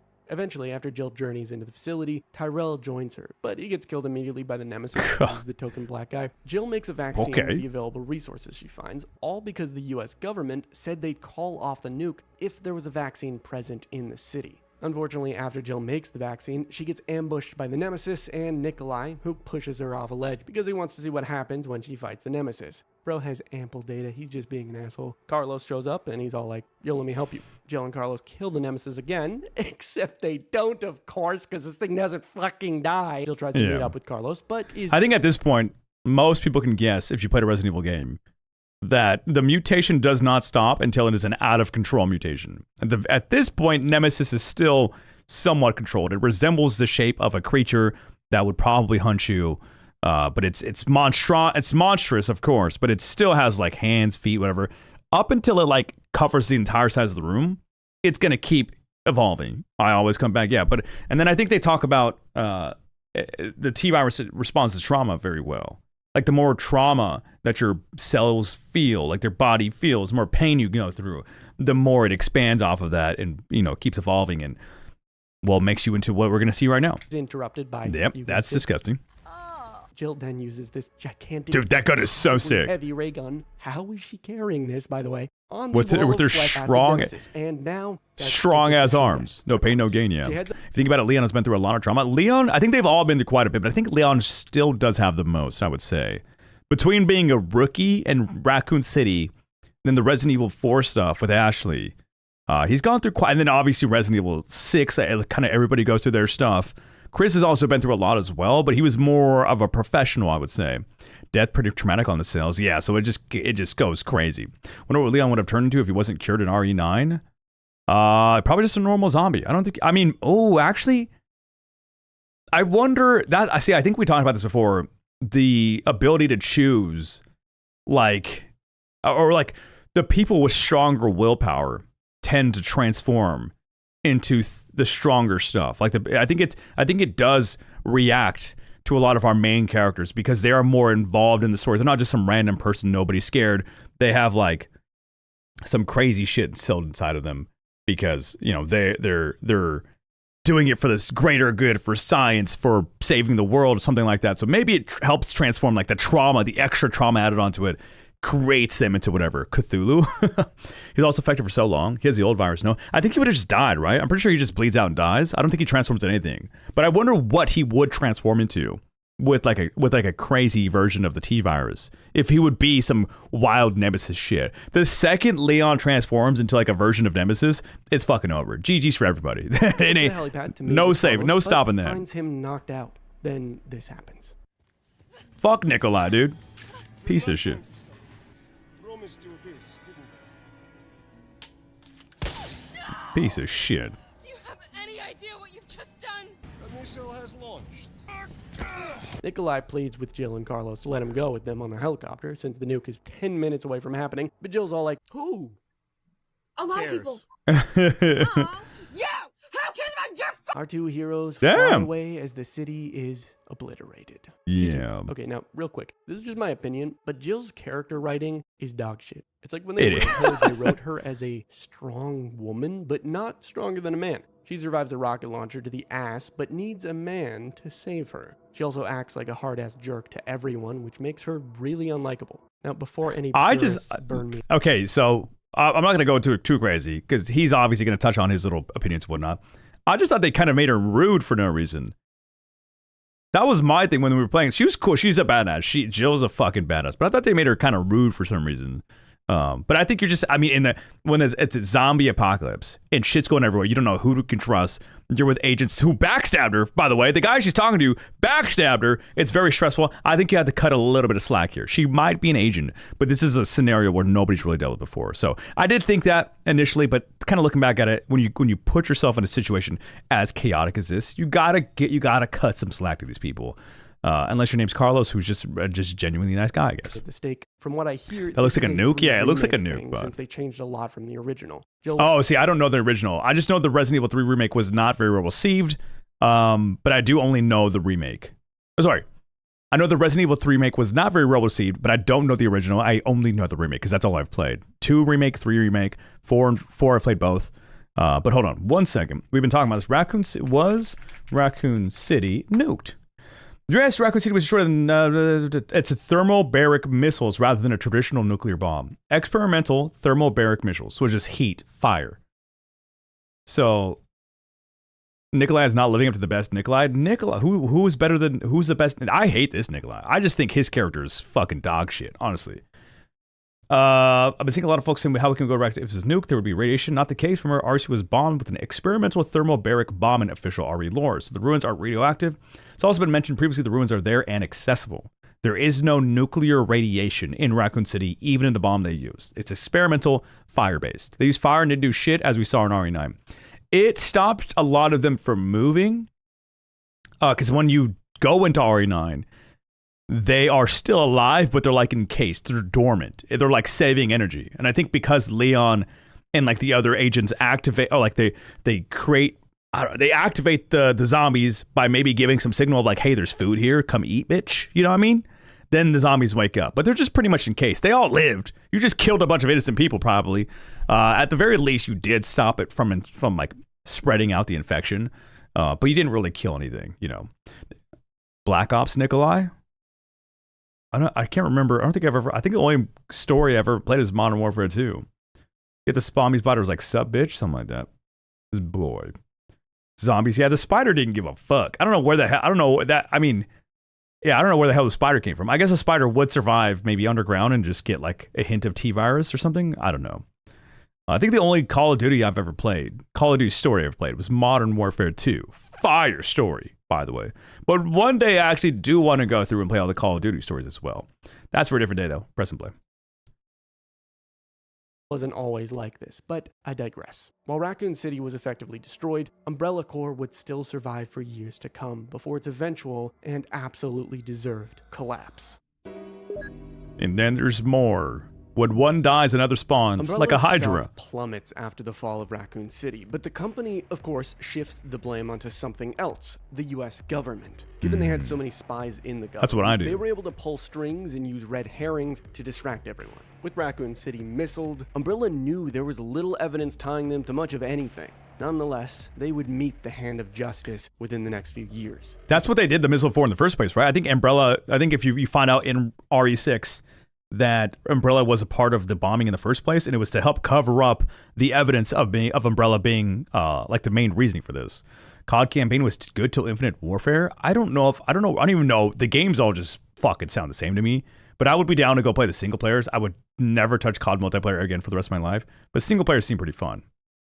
Before Umbrella would meet their end, our main cast of characters go on some side adventures. Some of these missions end up being important, so let's talk about them. After escaping from Raccoon City, Claire split off from Leon and the young Sherry Birkin to find Chris in Europe. Leon and Sherry were captured not long after by the US military. Sherry was put in protective custody, considering she was the daughter of such a dangerous man. Leon, on the other hand, was interrogated. The US military knew that Leon was a liability since he knew so much about Umbrella and the government's involvement in the whole disaster. Despite this, the government let Leon live since they could use someone of his insane BOW killing talents in a special anti-Umbrella agency run by the President of the United States himself. Also, BOW is short for bioorganic weapon.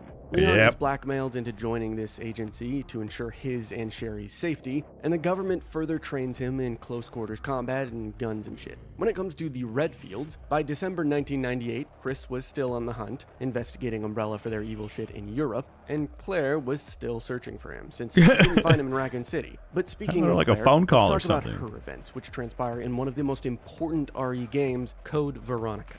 Now this takes us all the way back. This one I've heard is very highly praised, but I know absolutely nothing about it. So all of this is brand new to me. Chapter 1.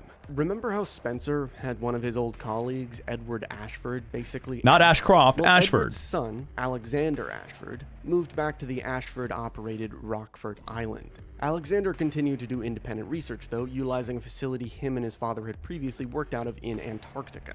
Alexander developed a new strain of the progenitor virus called the Veronica virus. And if you're wondering about the name, Veronica was in reference to one of his ancestors in the Ashford family. With the T. Veronica virus, Alexander sought to make a T virus variant that didn't mess with the subject's cognition after they were infected. What's really messed up about the T. Veronica virus is that Alexander involved his two kids in his research, Alexia and Alfred. A lot of A names. But see, this backfired on him. His kids were freaky. Just ripping off the wings? Okay. It's a normal day. And actually decided to test this Veronica virus on him, their dad, in 1982. How the hell do they get these facilities built? These are massive. Who are they contracting for this shit? Bro turned into a monster since the version they infected him with wasn't really ready, and The Alexia Chestessy? then tested it on herself, but with the caveat that she'd cryogenically freeze herself for 15 years after she did so. I guess she figured by being frozen for 15 years, she'd somehow bypass the same fate of her dad. Spoiler alert, that didn't really do shit. Now, fast forward back to December of 1998. By now, the only currently living Ashford, Alfred, son of Alexander and brother of Alexia, was just a mere supervisor on the Rockford prison island. The guy had gone pretty insane with everything that happened with his dad and sister, and he was about to go fully off the deep Makes end sense. due to some visitors That's my new canon. who were about to show up. Albert Wesker attacked the island, causing an outbreak of the T-virus. He did this because he had learned about Alexia and wanted to see if she was a success. He wanted the T. Veronica virus. He was also just generally curious. The other new visitor to the island was Claire Redfield. See, while investigating a European Umbrella facility in Paris, she got captured by Umbrella and dumped on Rockford Island. As the island is under attack by Wesker's paramilitary group, the HCF, which stands for Huge Cock Foundation, by the way, many of the island's prisoners end up escaping, including Claire and this guy named Steve Burnside. Claire manages to send an email to Leon asking for help because, holy fuck, she was getting hunted down by the maniacal prison warden Alfred Ashford while everything was going to shit on this random-ass island. Leon sees this email and he gets in contact with Chris, proceeding to send him to the island to go find Claire, a bit of an Uno reverse card for these siblings. But when Chris gets there, Claire's gone. See, Claire and Steve ended up getting on a cargo plane that autopiloted them to the Ashford's Antarctic base. Once they got there and they entered this facility, Steve was infected with the Veronica virus, turning into this. Chris tracks them down and arrives to save the day. Steve dies though. R.I.P. Chris and Claire come face to face. This is Leon with an earring. That's all it is. And arrives to save the day. Steve dies though. R.I.P. It's just Leon with an earring. Chris and Claire come face to face with Alexia, who had just stepped out of the cryo fridge since her 15 years were up, and they have a tussle. Alexia fucking dies, a self-destruct sequence gets initiated, of course. And Yeah, Wesker why shows wouldn't up. there be? There's Wesker always- and Chris have a little homoerotic showdown, and then Wesker gets a million metal beams dropped on him.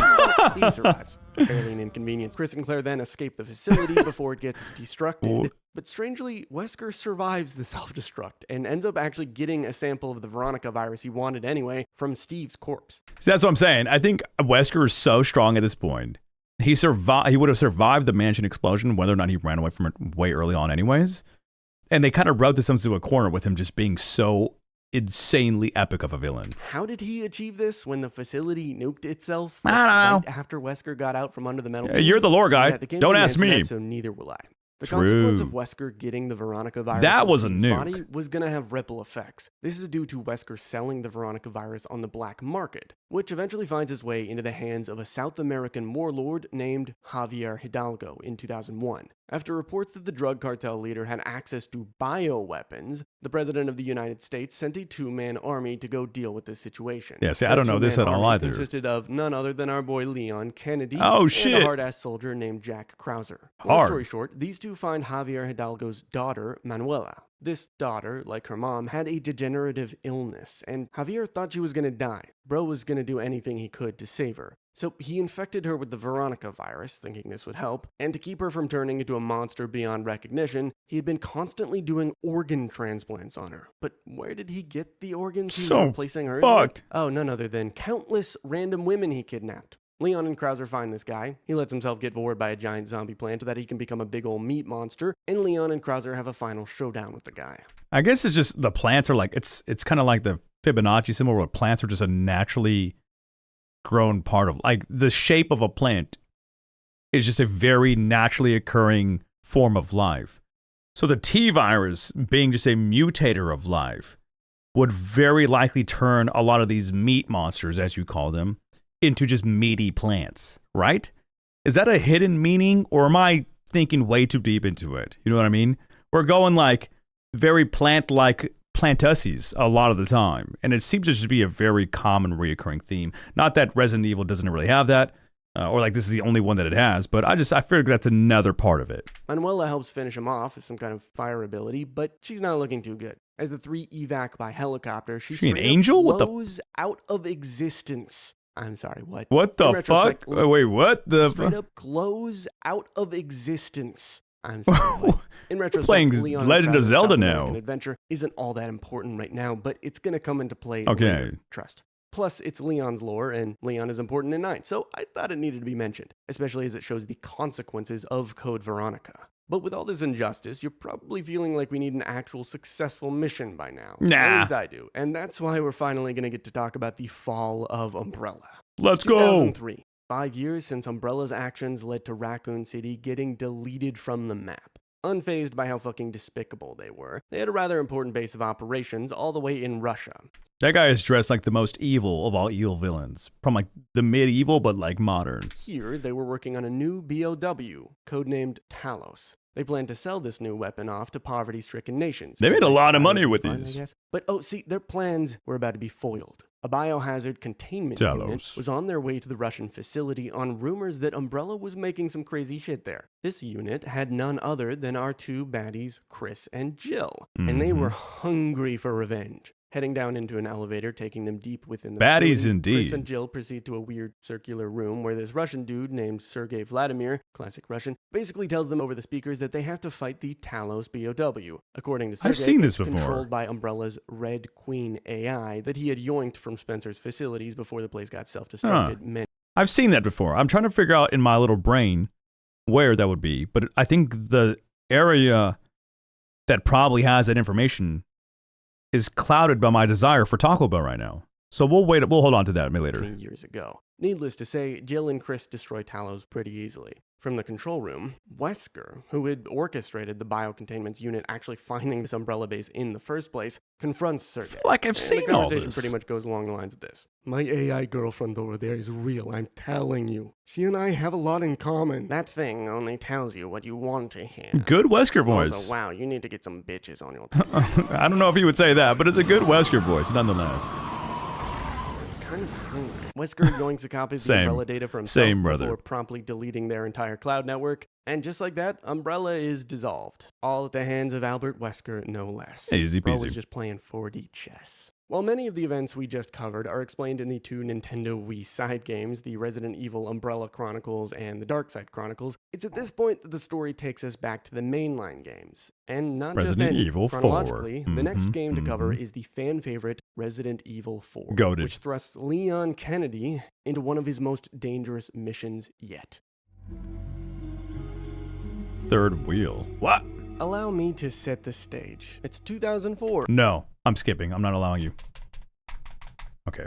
And guess what? The president's daughter, Ashley Graham, has been kidnapped by a cult-like gang known as Los Illuminados, located somewhere in Spain. Sabadochi live Leon voices? heads to the It's area pretty to good. find and rescue her, as directed by the president's agency that he works for. These two cops Sexy drive bitch. Leon to the area, but they stop, and one gets out to go for a piss. He doesn't return. Leon goes looking for him, and he finds him, but, well, he's fucking dead. Leon's ambushed by some kind of zombie villager guy that you can assume killed the police officer, and from there, Leon progresses Just into the parrying remote everything village where he still. finds the other officer being burned at the stake. Fuck. Yum. Leon alerts the horde of insane villagers, but before he gets absolutely skull-fucked, a bell rings out, and they kind of just get lobotomized. Let him say it The zombies again. Stop attacking Leon. Let him and say it instead head again. towards the source of the bell, a nearby church. Take your shirt off. This, by the way, because she wants True. to fuck Leon. Later, Leon finds a man tied up in a True. basement when he I will say Separate Ways. I didn't know there was an old DLC of Separate Ways. I thought actually Separate Ways was newer, but super cool to see how much Ada and Leon really kind of were parallel to each other, working side by side without them really knowing it. Parry's an RPG. I don't know if you guys have seen the videos of stuff you can parry in RE9. You can parry cars as well, just in case you were wondering. Like if a whole car is coming at you in that very early scene, parry and you're fine. Walk on suddenly over. attacked by this huge village chief who quickly overpowers Leon and injects him with some kind of bug virus. It's at this point that I need to explain this whole bug virus Las thing and where it plagas. originated from, because it's super important in RE4 and 5. I'll make this brief because, again, I'm not trying to waste your time here. Back many centuries prior to 2004, this region of Spain faced a horrifying conflict. Some people ended up getting infected by this bug parasite species called the Las Plagas. When a person gets infected with a plaga, they become what's known as a ganado, Bitch. which basically Oh, means ganado. livestock. It was also at this time that there was an emerging governing family called the Salazars, who'd risen to power. I love Ada so much. We love Ada. Tuna. All of us do. After crusading against any infected Ganado people in the region, the Salazars banished the Ganado into a Bacetas! cave system. The Salazars then built a castle on top of these caves to keep the plaga sealed forever. But the subsequent peace did not last. Many years later, a descendant of the Ganados who were sealed in the Sadler's caves, remake Osmond is Sadler, found out what great. happened to his ancestors. He discovered the plagas and decided to make a cult called Los Iluminados, which means the Enlightened Ones. From here, Sadler cozied up to Ramon Salazar, the then descendant governor of the castle, who also just so happened to be a really sick and twisted individual. But since we're all caught up with the whole Las Plagas parasite, let's continue with Leon. Leon wakes up chained to the man he found earlier, who introduces himself as Luis. Luis gives some hints as to the potential location of the president's daughter before they both get free and he runs off. According to Leon's agent, Luis was a previous Umbrella employee. At last, Leon finds the president's daughter Ashley in a Is there a single ugly character? Like human character? Is there a single ugly one? My throat. Is there a single ugly character in Resident Evil at all? Can we name one? Is there anybody?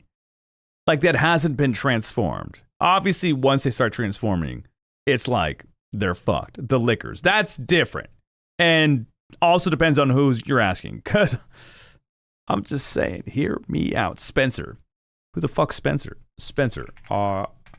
Resident Evil. Oh, he's older than shit. Does. Spencer. Okay, yeah. Oh, Oswell. Spencer. Yeah, older than shit. Lickers are goated. Someone in Village? Probably. Critter. Okay. Well, what the fuck? How are you going to call me ugly? That's fucked. How am I? Oh, you said Critter, please. I'm so used to hearing him as Oswell for some reason. I know him as Oswell. If you said Oswell, I would have known. But like his whole name is what, like people, I don't think anybody says Spencer. They say Oswell Spencer. So the Oswell part, I knew. Spencer by himself, I didn't know. I think I'm allowed the specific ways that I remember things to stay that way. You know what I mean? It's the Spencer Mansion. That was before the games that I've played though. You know what I mean? Like I know a little bit of all that stuff, but like 2, 3 is when I really kick it off. The big guy you buy stuff off of. But is he also? Oh, we watched a thing on what the fuck's his name? I can't remember his name either. Resident Evil 8 too. This guy doesn't get RE, the horror franchise. The Duke. Yeah, the Duke. We actually watched a theory video on the Duke not too long ago. There's not a whole lot of answers to him. I'm actually curious what he is a magical being in and of himself as well. The Duke is pretty ugly, but I don't know if he's actually mutated as well either. Like, is he just human? Or was Oswell that ends well? Literally, you get a 10-second timeout. I had to give you 11 seconds. You get 11 seconds. No, don't you know me? My friend. She can watch you from inside her house through the window for 11 seconds. That's what she gets to do. Okay. I was just curious because they're all hot. Every guy's hot. Every girl's hot. Sometimes the liquors kind of get me going. Oh, what do you want from me? Church and tries to calm her down so they can team up. Once she's reasonably chill enough, they attempt to escape the area for evac. They find Luis, and he tells them that they're both infected and they're going to need a vaccine. Luis then parts ways with the pair for a bit, sneaking off to have a little chat with, surprise, surprise, Ada Wong. She's mixed up in this because she needs Luis's help to find an important item, what they call the Amber. Ada Wong can do no wrong. Wait, I fucked it up. Ada Wong can do no Ada wrong. Hell yeah. As long as Luis can help her find it, Ada and her associates would help him escape Careful, the don't area slip. as part of a deal. Leon and Ashley find out from Leon's agent that the chopper can't get them due to the weather, so the pair go to the Salazar castle to meet up with Luis for some virus suppressants that can delay the effects of the plagas inside them. Once inside the castle, Leon and Ashley meet Mr. Ramon Salazar. This little shit is basically just helping Sadler fulfill his plan to infect the president's daughter with the plagas, have her taken back to the US, and then Bluetooth control her via his own queen plagas. Hive mind shit. Control anyone infected with the subordinate plagas. There's an ugly one. Doing this, all of the ones that are really ugly are infected. Salazar is also infected as well. He's got the T virus. I don't think the virus is what makes him ugly, but I'm mostly talking about the normal people. Like, they knew he was going to be a bad guy, so they made him look weird. So I imagine if Jamie and I were ever in the same room, it would result in nothing but pure chaos. Maybe, possibly. That was a guy? That was a guy. Yes, that was a guy. Ramon Salazar was a guy, yes. Depends on how drunk you get Jamie. And if her alter ego comes out, then you get some chaos. I like the chaos thing right there. It's like Helmo. That's what I kept forgetting to do is Helmo Critter. Oh my goodness. Is that an emote? Helmo. It's not an emote. That's whack. Because I have the Critter fine, but I need a Helmo version of that. Oh my goodness. Another animated emote. And a pitchfork and a riot. Oh, so many things. So many things. All right, press play. He could infiltrate U.S. intelligence and eventually take over the world. Bada boom, bada bang, Leon and Ashley fend off some enemies. Whoa. Bada bing, bada boom. But eventually she gets temporarily mind controlled and threatens to stab herself. Ashley comes to and freaks the fuck out. Reasonably so. Leon and Ada run into each other. God, they're both so fucking hot. After Leon finds Ashley again, she's all like, W video, hold up. Before we forget, let me just go ahead and like the video. Thank you, sir. Appreciate that. And Leon's all like, Ashley, it's okay.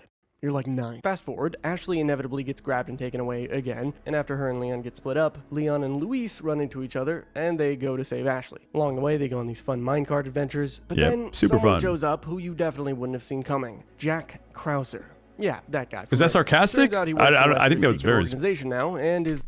Leon, help! I think I did pretty good, considering I can't really hit that note. The one who kidnapped Ashley in the first place. He's also the one holding her hostage currently. Bro kills Luis, big L, and Leon chases after super Krauser fat and Ashley mega on a L. rescue and revenge mission. Ramon Salazar tries to stop Leon, but bro is having fucking none of it. You slaughter the 3-foot meat morphing fuck and chase after Krauser and Ashley to an island off the coast, which I like the script here. The script here is great. You find some abominations, naturally having been created by Umbrella, such as this thing. I was the real fool. Oh my god. Worst part of... I think those are the scariest enemies in the game. Trying to think of what else is scarier. I would love to do a tier list of every single resident. I've been on my tier list bender lately. Can you share the video in Discord later too? I feel like I'm gonna watch this again later too. This whole thing? All of this? What the fuck? Our Resident Evil fiend. What are we at right now? Oh my god, we're almost halfway.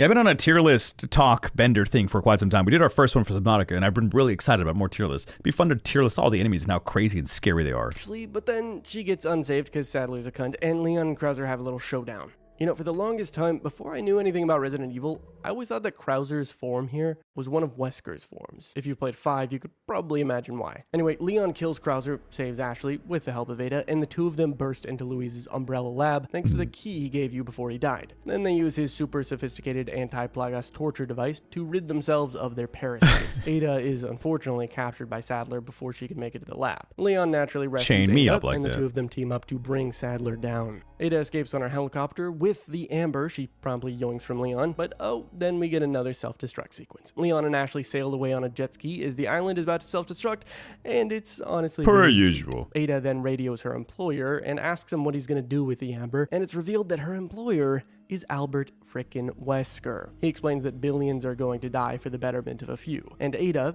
having heard that, points her gun at the pilot and orders him to change course. W. Ada. I love Ada's actual character this, not just because she's hot, but the actual like parallels again throughout all of this, through RE2, all the fronts she puts up, but then ultimately like this is saving the world. Yeah, I mean Leon could have also had it as well, but at the same time you don't know what's going to happen with that. Ada's for sure making this shit goes I nowhere. don't think she's down for Wesker's whole destroying. Don't most of tickle, don't humanity. threaten to tickle me. Mainly What the 'cause fuck? How would she survive and make her back? RE4 is a fan favorite, mainly because the original was super campy and ridiculous compared to the more muted and mature remake. And while RE4 is one of the most well-known RE games, where the story takes us next is to a game that's quite the opposite, a side game in the franchise which helps us understand the sheer extent to which bioweapons would be used on a global scale. How is Enter the side? Revelations. How do they have like satellites shooting laser freaking beams of bioweapon shit in a side game? Like what?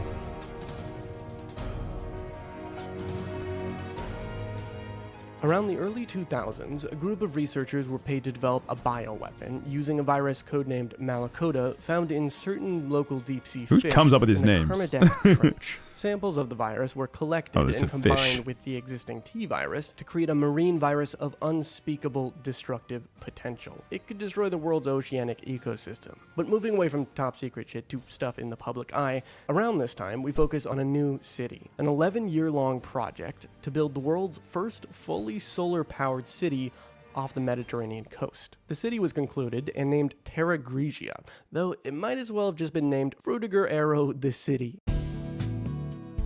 I don't know that In reference. I'm 2004, sorry. it was I would targeted by laugh. a terrorist organization called Veltro, and the city was overrun by BOWs, despite the efforts of an anti-bioterrorism organization called the Another Federal Raccoon City Bioterrorism incident? Commission, or FBC. Unbeknownst to the What public, the hell? FBC secretly orchestrated the entire attack on Terra Grigia to use as a controlled experiment where they would test the recently created bioweapon, which we now call the T-Abyss virus, the same one codenamed Malakota that I just mentioned. The FBC, being a piece of shit organization, is important The because in the FBC game won't itself, follow you play me. as members of a different need a organization little called the controversy. Bioterrorism Security Assessment Alliance, or BSAA. You are sent to investigate the FBC because they're really sus. You play as returning characters like Jill and Chris, and the new characters introduced in Revelations like Parker Luciani and Keith Lumley. The events of the game are convoluted as hell because it constantly switches characters and geographic locations, so allow me to save you the trouble by giving you the Thank TLDR. you. Pair Thank A, you. Jill and Parker are sent to investigate a cruise ship suspected of belonging to Veltro. Pair B, Chris and this woman named Jessica, are sent to some snowy mountains in Europe to investigate an airstrip suspected of being taken over by Veltro. Pair That was Inzoy?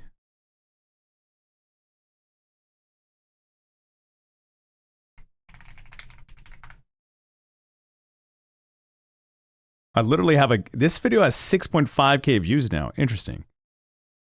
I should probably recognize that because I did the gameology thing for Inzoy, but I don't know. That's interesting. What the hell? Is there bubbles? It's at the beginning, huh? I haven't played that game in forever. Sorry. I wanted to see what that video was like. You reminded me of something. Okay. snowy mountains in Europe to investigate an airstrip suspected of being taken over by Veltro. Pair A got false information that Pair B was on the ship, which is called the Queen Zenobia, by the way. And Pair A then gets captured by a mysterious soldier while aboard the ship. Pair B finds out and goes to save them, while Pair C, dipshits Keith and Quint, go to the mountains to get more info. Pair B gets to the ship, but finds out they're actually on a decoy, a second ship that's basically the same thing as the first ship, this one being called the Queen I'm getting Semiramis. whiplash. All the while, it's revealed the leader of the FBC, the secretly evil organization, is this guy named Morgan Lansdale. But funny enough, Lansdale wasn't even the one orchestrating this confusing plot, because actually it's your own leader at the BSA who's dragging these different teams around to different places to confuse his own teams and himself, all so that he can actually confuse his true enemy, Lansdale. After all, to confuse your enemy, you must first confuse yourself. Also, there was allegedly a mole in the team, so he was trying to root that out as well. The game ends with if I don't know what I'm doing, my enemy sure won't know what I'm doing. That's always the secret sauce. Jill and Chris dive to a third ship, which is sunk deep in the ocean. Yes, there was a third Queen ship, this one being called Of course. Queen Dido. There's probably With a fourth as hard well. drive in it with enough shit incriminating Lansdale to ruin Bro's entire existence. The hard drive contains the video evidence of Lansdale hiring Veltro to disperse the virus into Terra Grigia in the first place. So Bro gets locked up, the BSA basically becomes the new FBC and absorbs a lot of its resources, and all the good guys live happily ever after. His hands are huge. Also, this Ronald McDonald looking man is named What the Raymond. fuck? He has a very strange face. Got a strange hair as Continuing on well. with the story, we move right into the first CGI movie, Degeneration. Sweet. Later in the year, after the events of Revelations, still 2005, we're in an airport, catching up with Claire. After everything she went through in Code Veronica, she joined an organization called TerraSave, which has possibly the worst motto you could fathom for a human rights group. Because tear doesn't have to end with a wrist. What? Tear doesn't have to end with wrist is what? Tear doesn't have to end with wrist? What the fuck? After Umbrella was dissolved, a new That's so pharmaceutical company bad. called Will Pharma emerged, and Tear basically doesn't just have to took their end with place. One of wrist. Will Pharma's scientists, TerraSave. an ex-Umbrella employee, Frederick Downing, was trying to sell viruses on the black market to foreign countries, and this was going to have major consequences. Anyway, Claire is just chilling in this airport when zombies suddenly come out of nowhere and a huge plane crashes in the Sweet. building. The airport is quarantined, and Leon shows up to rescue this fucking Of course he Senator does. Ron What the Davis, hell who's is one of that, the- Leon?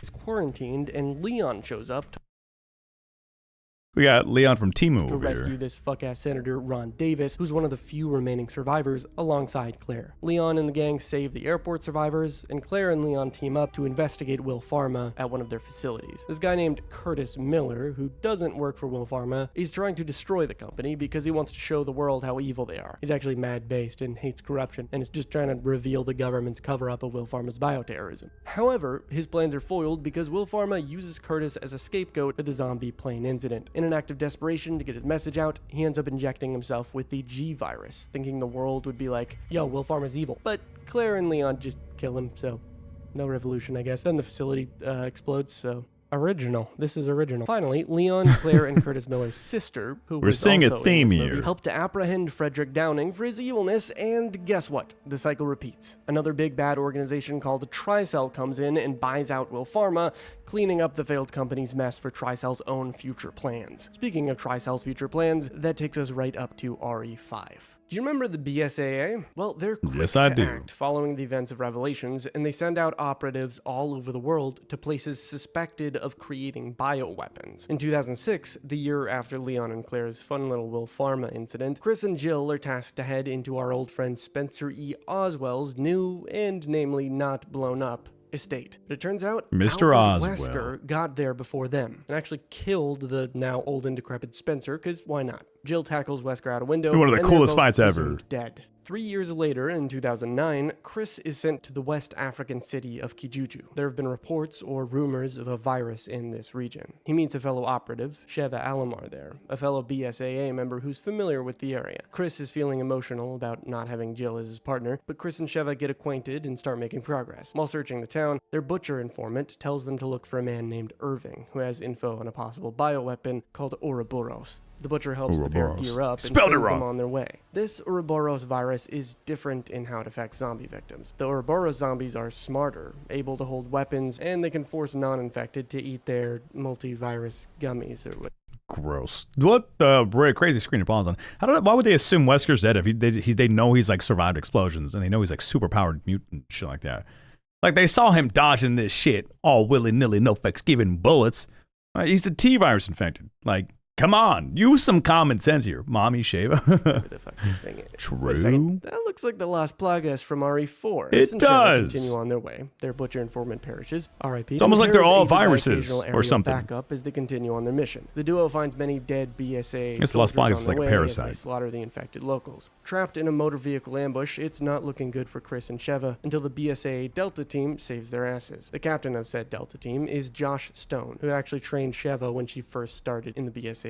The Delta team split. They didn't know he was infected since it was done in private. They had an entire fight with him where he like disappears and tanks bullets and like does like Neo dodges and shit. You know what I mean? Like at that point you would know. Going up to like see him and whatnot, there's a few agents that did know because they had run into him, especially because I don't who was it that ran into him early on? Dude, there's so much back and forth between all these characters. I forget who it is that ran into him at the facility that he survived when he was trying to get that other virus. I cannot for the life of me remember who that was. We're getting the main storyline points down, but characters and who they were and where they were and when they were is a little bit different. But yeah, they saw him disappearing and using his magical voodoo powers. So once I see a guy teleport like that, I'm assuming he's just a magician. Split off from He could survive. He could survive a fall like that. Boros and Chris and Sheva proceed on to where Irving is suspected to be hiding. Once they get to him, he's unfortunately saved by a hooded crow lady. Some documents Chris finds reveal Irving is headed for an oil field. I need to play RE5 again. Information. The two attempt to meet back up with Delta Team. What's up, Carter? That the squad has been wiped out by some huge trolls. God of War? Chris and Sheva then kill it before boating through the marshlands. The two stumble upon the tribal Nidipaya people we talked about way back in Chapter 1, and they don't look so good. How could someone do this to them? Whoa, wait, look, it's a trilobite mask. Wow, that's so cool. No, you destroyed it. No. I've never played RE5 with the multiplayer. It does seem fun. In one of the tribal people's notes, we learn that they were given a virus from a man who came from the oil field, presumably Irving. The results were devastating, as the virus quickly infected basically all of them. Turns out the children all died from the virus, the men became mega angry, and the women became disoriented and idle. Right before Chris and Sheva reach the oil fields, they find an abandoned Tricell camp. Tricell is a company that provides funding for the BSAA, but behind the scenes, they were clearly one of the interested parties in the Las Plagas virus. They were doing experiments with it, creating multiple different types of the virus. Type 2 Las Plagas was able to turn hosts quicker than Type 1. Type 3 was a variant that made hosts stronger, and in some cases bigger. Type 3 was more marketable as they wanted to sell super soldiers, but its main issue was that it didn't always transform its host. For men, it had a 92% attachment rate, and for women and children, it was 0. Anyway, Chris and Sheva reach the oil plant, of course owned and operated by Tricell no less. Here, Irving escapes from them yet again. Josh appears because somehow he's still alive, even though his team was killed, and through teamwork, you're able to catch up to Irving, who's on his big old boat. Irving, in fear and desperation, decides to inject himself with some kind of Type 3 or 4 Plagas, and he's all like... Before Chris and Sheva execute Fish Irving, he tells them to go to a cave to find some answers. I guess he had a change of heart. Josh, like another Salazar. It's like a boat like Salazar. They're like, let's get a really small, weird guy to inject himself and become a crazy monster. Playing with me sounds so frustrating. I mean, no, I don't think so. I think you would probably get frustrated because you would die a lot, but I would laugh and have a great time. Remember watching my stepdad play fine with his friend in middle school? Wait, what? Friend from middle school? Wait, what? Hold on. Okay. Stepdad. Wait, what? How old were it? What? I'm misunderstanding that. I remember watching my now I want to figure this out. This is now a puzzle. I remember watching my stepdad play with 5 with his friend in middle school. LOL. No, oh, you were in middle school. Duh. Yeah, no, I understood that for sure. Just like the spelling bee. Never been wrong. I did at first too, then context helped. I am too stupid for that. So there's that. I take things at face value and then I run with it. And I spread misinformation because that's what I have a platform for. Right, Mortem? Right. My bad. It's my bad. Everybody else got it. I'm the one who didn't get it. I'm the one who didn't get it. So, It's the same reason I say you're. I don't know. It's the same. But anyways, we don't use punctuation here. I don't know. Who am I? Who am I to tell you guys how to do your thing? Figure it out. Okay, be very careful with that, Jamie. Be very careful with that. Let's go ahead and. What is punctuation? I don't know. Okay. Press and play. Dave. We're going back. I'm gonna click back a little bit. What do I do? Hey, it's Boot. Before Chris and Sheva execute Fish Irving, he tells them to go to a cave Bootleg to find some Salazar. answers. I guess he had a Weird looking. It looks Josh exactly drops like Chris and Sheva off Salazar. at the cave, and it's revealed that Albert Wesker has been pulling the strings with Tricell, and he has a girlfriend named Excella, who's in a position of power at Tricell. Also, the Crow Lady reports to Wesker, and you know what? There is something. I wonder who familiar the about Crow her. At this Lady point, the Ouroboros could virus is be. basically complete, so Wesker is about to do some irreversible humanity-destroying shit. The duo The find new a term is facility used by both Choppelganger. Tricell and Umbrella Corps, and find a What? huge room used to store human subjects in pods, with people taken from all over the world. Chris checks to see Damn. if Jill's in a pod, but hers is empty. The two continue to chase after Wesker and Excella and find out that the hooded woman was none other than Jill herself. Everyone's by the way. Wesker play fights with Chris and Sheva before getting bored. Wesker and Excella leave after forcing Wesker's remote-controlled Jill to fight Chris and Sheva in his stead. Chris and Sheva rip the bug off Jill's chest, and Jill encourages the two to stop That Wesker. outfit's crazy. Jill needs time to recover from her 3-year mind and body control, while the duo needs to save the world. So Chris and Sheva ditch Jill and board Wesker's big-ass cargo ship. Wesker then betrays and injects Excella, turning her into this big meat monster to slow Chris and Sheva down. The two of them kill her, and before facing Wesker, we learn an important piece of information. Since Wesker was initially injected with his progenitor virus, he has needed regular scheduled injections of limited funny virus liquid stuff in order to remain powerful but not out of control. Right before Chris and Sheva face him, Jill explains that by dosing Wesker with extra juice, they could make him unstable and he could actually be killed. Chris and Sheva inject him with the goof juice, and Wesker crashes out, hopping on a big old cargo plane to try and escape the determined BSAA agents. Chris and Sheva hop on too, at which point Wesker delivers some bad news. I have Ouroboros. In less than 5 minutes, we'll reach the optimal altitude for missile deployment. Ouroboros will be released into the atmosphere, ensuring complete global saturation. So anyway, the plane crashes in a volcano. Everyone miraculously survives, and Chris has a realistic demonstration of strength. What? Wesker falls in the lava, and Jill and Josh show up in a helicopter to save Chris and Sheva before the two of them shoot 2 well-placed rockets directly at Wesker's face, permanently ending Albert Wesker and stopping the world from being destroyed. Yeah, that fight, I rewatched it a while ago. And I say, well, it's probably been a couple months or so. But I forgot just kind of how poor the pacing of that fight is and how much Wesker should have won that. You watch some fights, you watch some scenes, some boss battles, whatever else, and you're kind of like, it seems like this guy's way stronger at all times other than this fight. It was... I don't get how... I mean, yes, he's being very arrogant, but like, there's no way he should have ever lost that. And the things they had to do to make the conclusion end up as what it is, it just made no sense to me. So I'm really hoping they take the RE4 route. And although I really love the goofiness and the goof juiceness, the insanity of RE4 original, I did like the more serious tone for RE4 remake as well. I think they both fit well, but obviously the remake changed the lore up, made it a little more streamlined into what it should be, going into Requiem and all that stuff. I hope 5 does the same thing. It kind of tones down the insanity of it, makes it a little more serious, and they give Wesker like a proper way to die. But although, like I said, at this point, I'm kind of curious how you can write that into existence. Seems a very difficult task. I would replay it just for the special weapons. I don't remember the special weapons of RE5. I remember the typewriter and stuff for the Killer 7 for RE4. I know I did infinite ammo RE5 shit all the time, but I don't remember the weapons. It was the machine gun, was it not? You get the big ass machine gun, like the what is that, the Gatling gun type deal.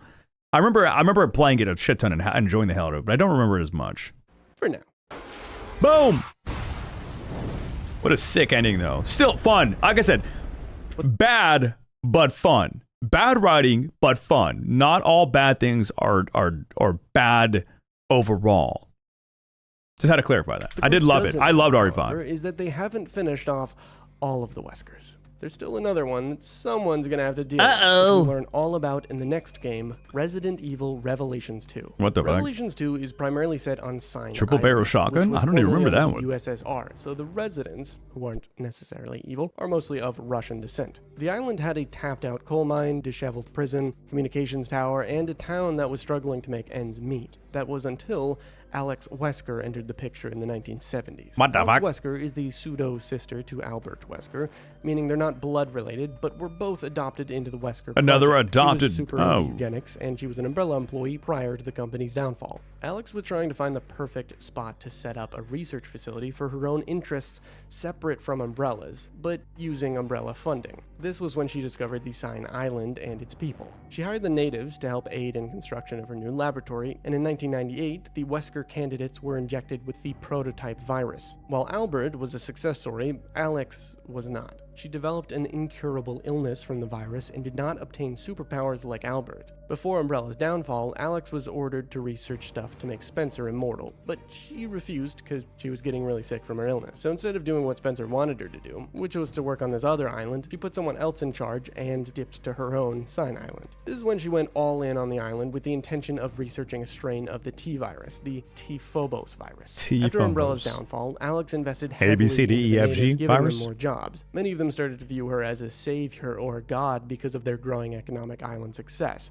In 2008, under the guise of employment, she tricked the inhabitants into her facilities to test the T-Phobos virus on them. Over time, the number of villagers dwindled as infection and zombiness became rampant on the island. By 2010, an updated virus was in place that reduced the chance of killing the host and reduced the chance What of immunity. the hell is but that? Subjects were failing. See, this virus Some and the Silent Hill mutations shit. that occur are activated by the biological fear response in the body. So when people got too scared, they would become mutants instead of being superhuman hosts. Alex needed more candidates for her research and was running out of time and options until she met Neil Fisher. Neil was the leader of TerraSave, but he secretly aligned with the beliefs of the now imprisoned Morgan Lansdale, who believed radical action had to happen to ensure the world's stability in the face of bioterrorism. As they most Alex and Neil believe. came to an agreement. He would supply her with test subjects from his own company in exchange for a sample of the Ouroboros virus. He wanted to use the sample to make a vaccine to make the Ouroboros virus useless on the black market. With Terra save, because not every Terra has to end in an ist. all that said, Neil Fisher hosted a party with TerraSave to assemble his part of the deal for Alex. Among the many guests of the TerraSave party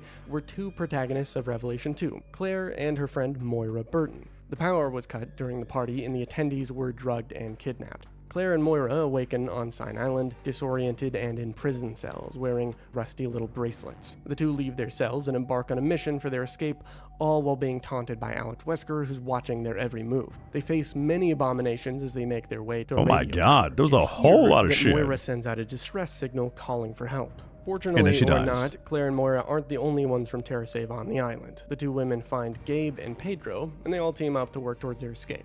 Gabe attempts to fix a helicopter until the group is ambushed by infected, killing Pedro in the process and rendering Gabe missing. Claire and Moira are facing death when Neil appears and saves them. Claire and Moira didn't know he's a traitor though, so they're just relieved. The two get split up from Neil as they progress through the island, and then they find Natalia, this scared little girl. She's all alone, and she's wearing the same bracelet as them, only Natalia's is solid red. Moira is able to calmly convince Natalia to stay with them, but this doesn't last long because Gabe arrives in the helicopter he managed to get working. Alex Wesker blasts the helicopter, making Gabe panic, which activates his mutation, ending in him crashing the helicopter in a nearby building. Unbeknownst to the women, Neil shows up and grabs Natalia during the helicopter distraction. So much Moira happening. And Claire realize Natalia is missing, but they think they'll find her if they continue their search on the island for Alex Wesker, which is I knew going into this 0 through 9 was going to be a lot of lore that I needed to try and soak in and understand it all.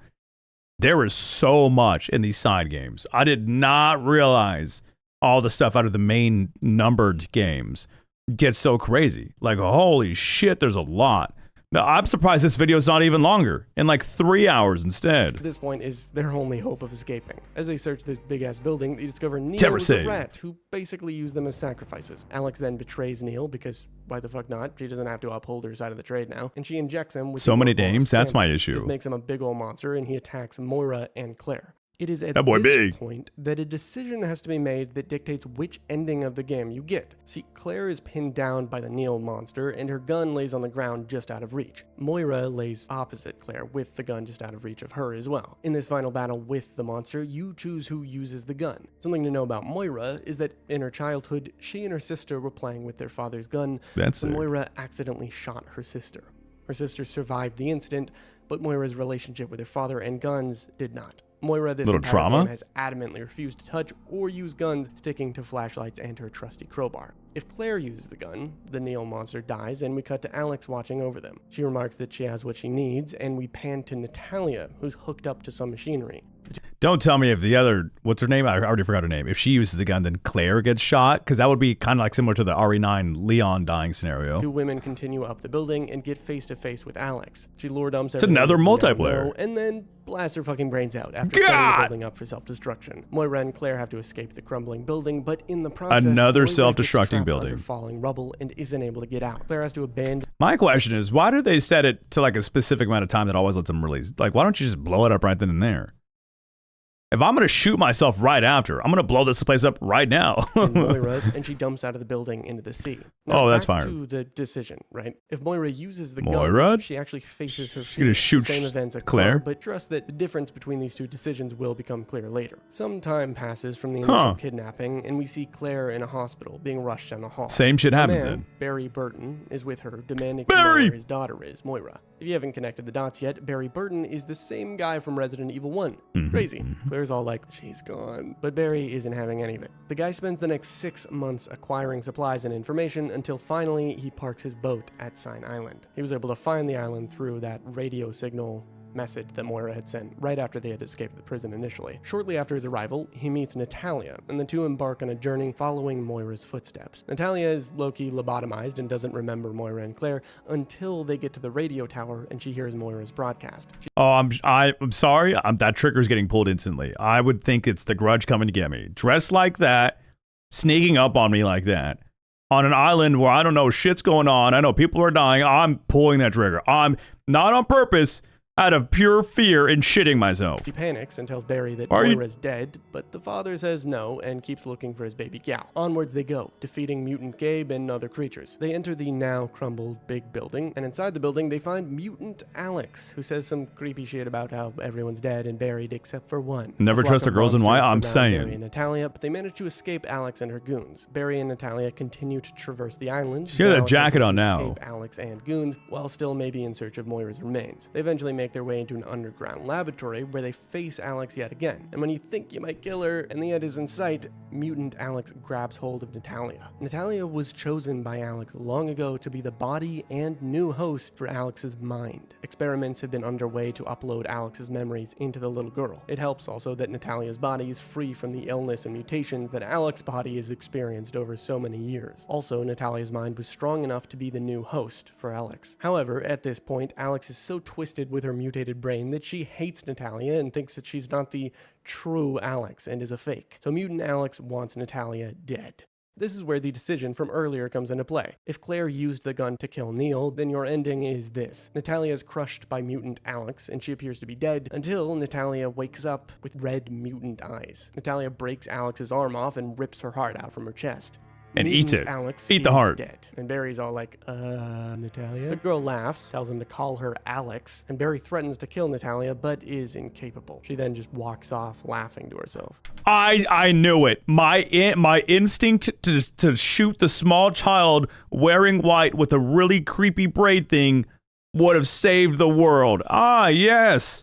Bully the small children next time in your story. Do it. It's for the greater good. In case it wasn't obvious, that is the bad ending. Luckily, there's another ending. If Moira was the one to gun down Neil, then your ending is this. Natalia is being crushed, but suddenly Mutant Alex is shot Gets shot ruthlessly by- until Natalia is free from her clutches. Natalia and Barry are stunned and look to see Moira. Yep. She's alive and brave enough to wield a gun now. She's also rocking a red bracelet, so it's safe to say that she's mutated and is superhuman in some capacity. The three run from Mutant Alex as the bullets only stunned her temporarily. The group then run outside to the cliff's edge when a helicopter appears with a sniper-wielding Claire. Natalia and Moira climb in the chopper while Barry fights on the ground with Mutant Alex. The battle ends with Claire shooting a rocket into the monster's face. A fitting end for a Wesker.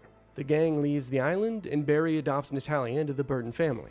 There is one final cutscene that shows Natalia talking to herself that kind of, implies that Natalia has split personalities, and Alex is somewhere in there. Will the consequences of this ever show up later in the franchise? Who knows? But playing through Revelations 2 was some of the most fun I've had. The game looks playing a good. Resident Evil game. I think the writers and game developers really hit their stride with this one. But when you look back at some of their other content, namely what comes next in chronological order in the whole Resident Evil story, it's quite a lot more sloppy. The game looks good though, for being so, I won't say old, but older.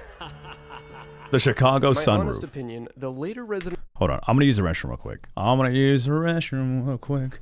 Give me a second.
Bada bing, bada boom.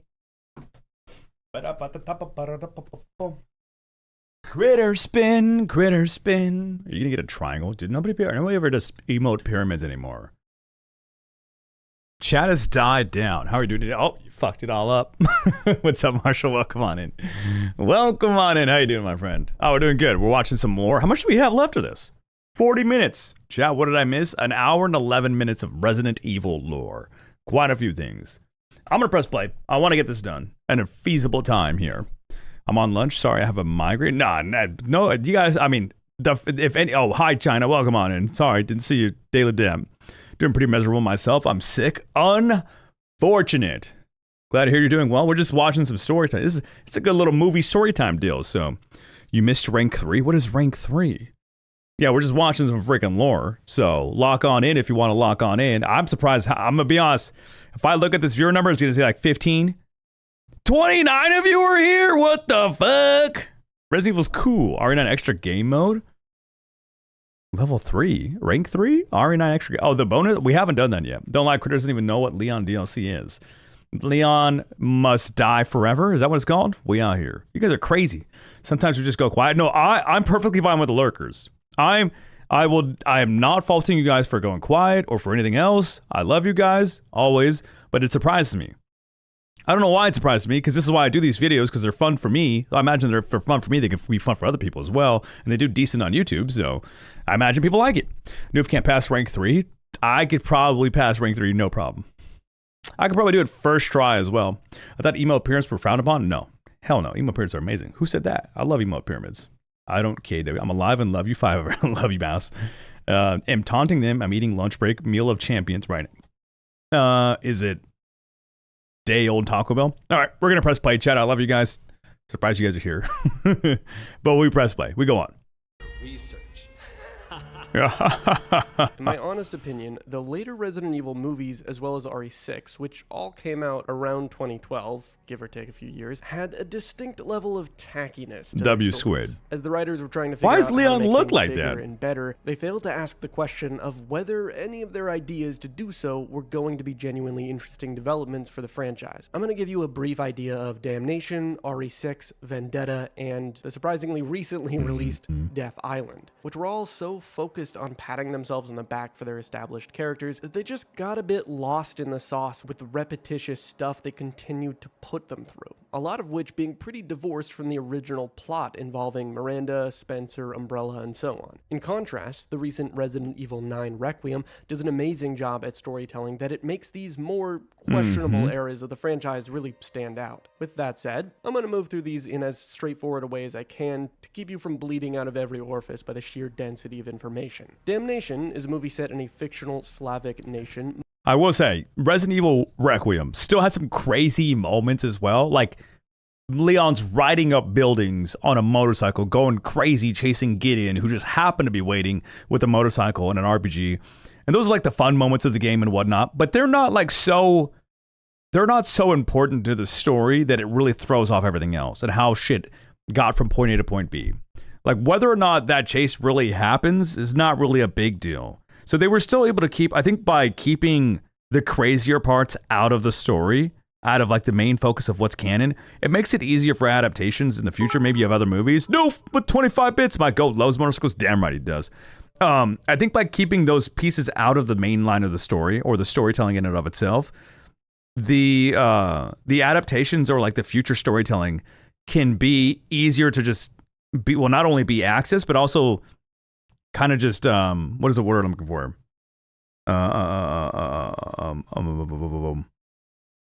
What is the word I'm looking for? It's not an adaptation. I'm having a brain fart right now, which is nothing new by any means. Brain fart, brain fart. This is where the power of editing comes into place. Yeah, you could cut out. Yeah, exactly. You could cut out the bike chase and it basically changes nothing. Exactly. And I think with like RE6 and like all this other crazy stuff that they had going, there was so much wild shit that was like important parts of the story, and you could not remove them. They had to be there. Lots of explosions, buildings going crazy, whole bombs of bioweapon gas being dropped on cities. Like, it was just, how insane can we go? It literally became the Fast and the Furious of zombie movies. And so they kind of fell away from what I originally fell in love with, which was the Umbrella bioweapon development, science shit, all that other stuff. So yeah, wasn't RE6 in China? RE6 was across the world, like everywhere. It was in the Arctic, it was in the ocean, it was in caves under Asia, it was in China, it was everywhere. RE6 was chaos incarnate of a Resident Evil game. Mostly centering around Leon in the year 2011. We get some lore exposition about the collapse of the Soviet Union and a fictional country called the Eastern Slav Republic declaring their independence. Unfortunately, oligarchs came to power and there was a massive divide between the wealthy and poor, which resulted in a brutal civil war. Eventually, the first ever female president of the ESR granted a ceasefire between the two. That was until she found out that there was some oil beneath the rebel-held land. It's always oil, baby. Ignited the conflict in the name of drill. terrorism. In February of 2011, there were rumors not all terror has to end with ism. That monsters had joined the fight, so Leon was dispatched to investigate if BOWs were being used in the conflict. Throughout the film, Leon tries to stop both sides from fighting, but sides with the rebels. The rebels utilize the Las Plagas virus, which gets basically all of them killed by the end, except for this one guy named Buddy. The ESR, on the other hand, uses tyrants, leading to this scene. Come on, don't be shy. The movie ends when Leon helps... Whoa, what? It's just smacking Tyrant with the... The U.S. and Russia calm the civil war, doesn't have to end with the this. ESR president lady resigns. GG. A year later, in 2012, this is when Timu Leon once again. True. Holy mother of God, is this story complex. The game follows... Usually you gotta pay to get that angle. You now have another top tier thing you've added to my chat. Thank you for that, Squidlet. W lead mod. 4 campaigns explaining the events that happened over the course of 6 months from December 2012 to the summer of 2013. You play as Chris, Leon and Ada, as well as a new character to the franchise, Jake Muller, who was later revealed to be Albert Wesker's son. Also, characters like Sherry Birkin make a return, all grown up. Overall, the characters in this game go through endless misery while they try to stop this group called Neo Umbrella. Leon has to kill the zombified president of the United... Play it again. I was walking my son. Hold on. I'm at 1:34. I gotta show you this. It's just funny. Tyrants, leading to this scene. Come on. Don't be shy. Just fucking... The movie ends when... That's funny. That's a good time. Good time. Stop this group called Neo Umbrella. Leon has to kill the zombified president of the United States. Ada has to navigate the fact that a clone of her was running around doing evil shit. Jake has to come to terms with the fact that he's Wesker's son. And Chris has to make no fucking sense as a character. I say this because he becomes absolutely enraged for most of the game after clone Ada kills his squad mates, but then after Leon gives him a pep talk, he completely 180s and is suddenly no longer mad. Probably he was able to calm down just at the thought of Leon fucking his sister. All in all, the bad Jesus guy, and the only real Christ. consequence of 6 is Oh that it my leads into God. Vendetta, the next CGI movie. In 2014, former CIA operative dude Glenn Arias decides to become a weapons dealer. Also, he looks like Jeffrey Epstein. He does some evil shit, but Becca and Jesus. Chris want Leon to help them stop Epstein. I mean, Glenn, so they go find Leon in a bar. But bro is so done with everything. I'm sorry to interrupt your vacation, but we really need to talk. Do you really need to fuck Chris's sister, Claire?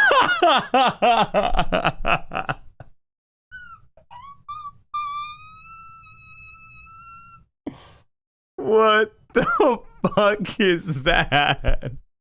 What is that? This video is just adding in random shit that is, it's catching me off guard. Okay, hold on. Oh, okay, hold on. Maybe I misheard that. Maybe I. But bro is so done with everything. I'm sorry to interrupt your vacation, but we really need to talk. Do you really need to fuck Chris's sister, Claire? It's what? Fuck my sister. Eventually, Leon. Fuck, I'm easily amused, Chad. I'm easily amused. I'm gonna back up. It's on a YouTube video. What is on the screen? Sister Claire. This is the funniest shit ever. Oh my god. That has to count? I would count it. Oh my. I was like, okay, it's in a YouTube video. It can't be that bad.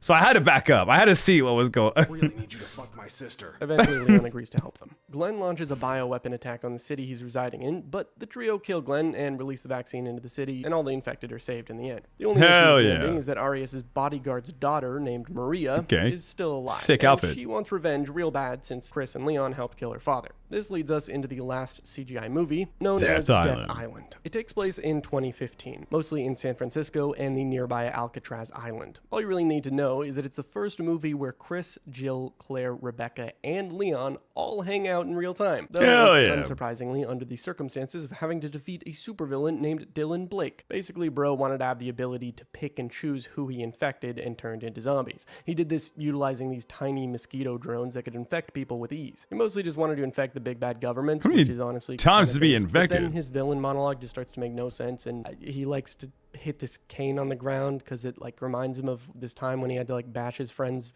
brains in Raccoon City because like there were zombies and his friend was going to turn into a zombie. And yeah, anyway, so he feeds himself to a zombie shark. This way he's able to become the zombie shark, kind of. And yeah, I'm about as lost as you are. Our That shit looks pretty crazy though. And they all come out unscathed. Except for Leon. The guy was fighting Maria and got his head smashed into a metal railing so hard that it bent the metal. In response to this, Leon punched her across the room, killing her on a metal spike. I think at this point, we have to acknowledge that Leon is not a human. He's superhuman. At last, I no joke. After watching how crazy he did shit in RE6, I thought for a second that maybe he was infected a while back and he like assimilated with it almost in a Wesker way. I thought that'd be pretty cool to canon. Same thing with Chris. Like, these people are around these viruses so much. I thought it would be cool, or I thought it would be the case that Leon, Chris, they've all shown feats of superhuman strength, speed, agility, whatever it is you want to talk about, reaction time, all of it. And so I really thought it was going to go down the route of like, hey, these people just magically got infected. And it'd be one of those things where people would probably bring up like, oh, how convenient. The main character gets infected and they just get superhuman strength from it. They don't transform all weird. They become like Wesker. But it's like they're the main character because of that. We're following their story specifically in a fictional area because of that, not in light of it. You know what I mean? It's not like they just happen to have stumble across that or whatever else. I'm yapping now, but still, I thought they were all superhuman from the get-go. So it's weird to me they're just kind of not. Captain America's, yeah, I mean, even if it was just like a small iteration of the T-Virus, that didn't make them quite Wesker level, but made them somewhat powerful. We can finally get into the really interesting lore. We're so close to Re9, I can taste it. Okay, so do you remember Alyssa Ashcroft, No. the reporter we talked about at the start of the video? Well, for decades after the Raccoon City incident, the determined journalist would try to alert the world to what Umbrella and other corrupt corporations had done, with little effectiveness since there were so many cover-ups. While she continued her reporting career, Alyssa also raised a daughter named Grace, who, surprise, surprise, we play as in the latest game. Tragically, in 2018, Alyssa was investigating a place called Wrenwood Hotel, where she was murdered in front of Grace while trying to find answers on a secret US government project called Elpis. The murder of Alyssa directly influenced her daughter Grace to pursue a career as an FBI technical analyst. The biggest question for Re9 is, does she succeed? Before we get to 9 though, we do have to talk about the 2 games which up until the release of 9 have been the latest in the franchise, most notorious for having switched up the formula for better and for worse. Kinda depends how you see it. But however you feel about the 2 games, they ushered in a new era for Resident Evil. So without further ado, let's explore Resident Evil 7 and 8 through the story Murder was of a soft word for it. Ethan Winters. Yeah, the one thing that always bugs me, shout out Ethan Winters, the one thing that always bugs me with the Re9 intro is how they downplayed the hell out of Grace watching her mother die in front of her. I know it's been a while, and your mother died there. No, it's really not been too long at all, and she had her neck chopped into with a machete by a mutated evil genius. Like, what? That's not normal shit. That's crazy shit. You don't just get over that and just go back to that place alone, might I add you. Re9 loved it. There are some really dumb writing parts of it though, like specifically the beginning, but it leads into a great game and a fun game and one of my favorite Resident Evil so far. So it's, amazing. Yeah, like stop having a panic attack, you weakling. There's work to do. Exactly. I pay you. Get over it. Winter's Evil evolves. Resident Evil. RE7 introduces us to a new organization that has actually been in the shadows doing shit for a long time, likely as far back as the 1950s. This group is called the Connections. See, a while back, after our boy Oswell E. Spencer moved on from working with Miranda, the Connections found the woman. In exchange for samples of her mold thing, they'd help her research it and speed up progress towards basically doing what she wanted to do, to make a host for her daughter, Eva. In their research, the Connections made different types of viruses stemming from the mold, with their own goal being to make a host that could mind control those it infected. Clearly not very original, because bro, I swear this is the idea of so many viruses in this franchise. Anyway, they make the D-type virus, but after 8 failed experiments utilizing little lab-grown girls who died either on their own or just by being terminated by the company, eventually they moved on to the E-type. I still remember the noise of that. They named Evelyn. Evelyn would come to be fond of one of the researchers, a woman named Mia Winters. In October of 2014, Evelyn and the Connections researchers are on a boat called the Annabelle. The boat was caught in a bad hurricane, and Evelyn takes over the boat, spreading the mold throughout. She also kills everyone except for Mia, because Mia fulfilled the role of a mother. Evelyn liked having a mother. During the storm, the Annabelle gets beached in Dulvey, Louisiana, while sailing near the Gulf of Mexico. Local swamp man Jack Baker rescues Mia and Evelyn and takes them to his house. This is going to start getting into DLC of 7 and 8 that we have not played yet. I kept saying I was going to play it for quite some time. Kept forgetting, started putting things differently on my schedule. Wada wada. We're going to learn about the lore, obviously, but we'll play these later on as well. So we'll actually get to experience it firsthand. Strawberry, welcome on in. This would come to be a really bad idea, though. Evelyn takes over the Baker's household by spreading the mold, and she kind of just mind controls everyone, creating a living hell for them. Eventually, the Connections finally figure out where Evelyn was, and they set up a laboratory in the nearby salt mines with the help of Lucas Baker, who they contact after Evelyn and the mold took over the family property. I got some for you. Looky what I've got. These edits are comical. You know what this is for? They're able to convince That was Lucas to help, that because had to both take his so and much his time. family and the organization promised him suppressants for the mold virus that was in his system. But see, Lucas was really fucking twisted and killed everyone who was in the lab set up by the connections. He then continued to send emails and messages back to the rest of the organization, pretending like everything was fine. Over the next few years, Evelyn lured people to come to the property because she wanted to collect them like Pokemon cards so she could have one big family. Most of these people just didn't cut it though and were simply killed. But in 2017, there was one visitor who was going to cause her some troubles. You remember Mia Winters, the Little researcher who worked Ethan for the action? Connections? Well, back in the day, she had lied to her husband Ethan about what it was she did for work. After she went missing in 2014, Ethan was distraught since the only info he had on her disappearance was from a video recording she sent telling him to stay away. She recorded this back on the Annabelle. It had to have been awful for Ethan, getting a message like that from his wife when he only had a vague idea of what she did for work and having no real leads on where she could be. But I'm also mad about that because in the original clip that you get, they make it seem like she's in a rush to die. Well, not rush, but she's in a rush because she's going to die or she's being tracked or whatever. She has so much free time. Unbelievable amounts of free time. She could have taken like 3 college courses, got a degree, walked her dog. She was so, what is the word? I can't think of words. I'm brain farting. Maybe we're just too far in the stream. I don't know.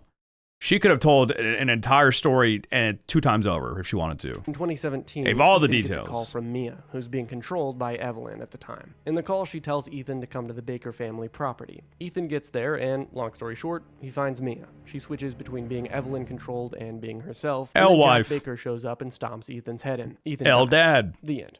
Just kidding, the mold revives Ethan, but you don't even know this shit until the end of 8. Mold revived Ethan progresses through the game, slaughtering the family members that just keep coming back to life. through the As he mold. should. Also, since he is a mold man now, he can reattach his limbs with this funny heal juice. Eventually, Lucas Baker's sister, Little goof Zoe, juice? is able to contact Ethan and gives him tips on how to survive. This leads to Ethan finding 2 samples of the failed D-type experiments, which he gives to Zoe so she can make a vaccine against Evelyn. Ethan uses one of the vaccines on Jack Baker, which, by the way, doesn't fucking do anything because he's still alive in the mold form in the DLC. But anyway, then, with 1 vaccine left, Ethan uses it on Mia instead of Zoe. Don't worry, in the DLC, her GigaJet uncle saves her, so she ends up fine anyway. While Mia and Hell Ethan yeah. are trying to escape, they run into the beached Annabelle, and they get ambushed by Evelyn. Mia finds a tissue sample of Evelyn on the ship, and then Mia saves Ethan from the mold in the boiler Now room, giving W1. him the sample Yo, thank you, before Eddie. he I was appreciate trapped with that. Evelyn in the process. Ethan then goes to the connections out.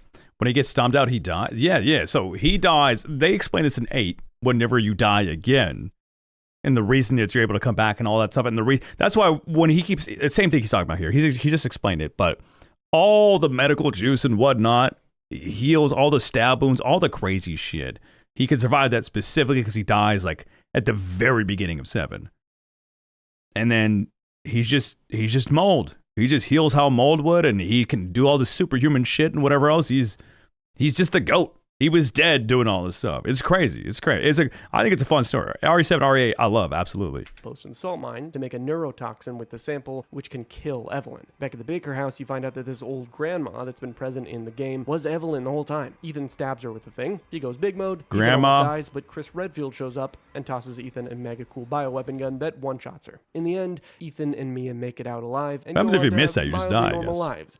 For a little bit. Meanwhile, Chris goes into the Connections lab to go kill Lucas. He succeeds. It's around this time that Chris shit. eventually comes to distrust the BSAA, though, because Oh. they cover up the whole Baker incident entirely. Okay, I guess I always wondered where Lucas went, so you get to see about that in the DLC, and then on top of the Ethan's daughter thing, I forgot her name already. Because of this, Chris forms his own independent Hound Wolf squad after 2018. Sick logo, which is dude. relevant in the next game, Resident Evil Village. Also, if you thought Ethan's story was over, well, it's not. A few years later, and it is 2020. Village of To Shadows. nobody's surprise, Ethan is having a pretty hard time forgetting about what happened in Louisiana. He's now living Rose, with his wife true. Mia Rose, and their Rose. daughter Rose. But Shadows when of Ethan Rose. brings up his troubles, Mia becomes really frustrated before Chris just breaks in like Mr. Kool-Aid and mag dumps her. Hell yeah. What? Why? Chris and his men. I think I'm also mad about that because they had a weapon that they used on. I keep saying I'm mad about this. I'm not actually mad about it, but I get curious about these things. They had a weapon that they used on. Oh my God, I'm not doing good with names. Old grandma. They had a weapon they used on grandma that they show at the end of RE7. Why not have that for Miranda, who you know is a bad bitch? Like, Come with all the shit you got.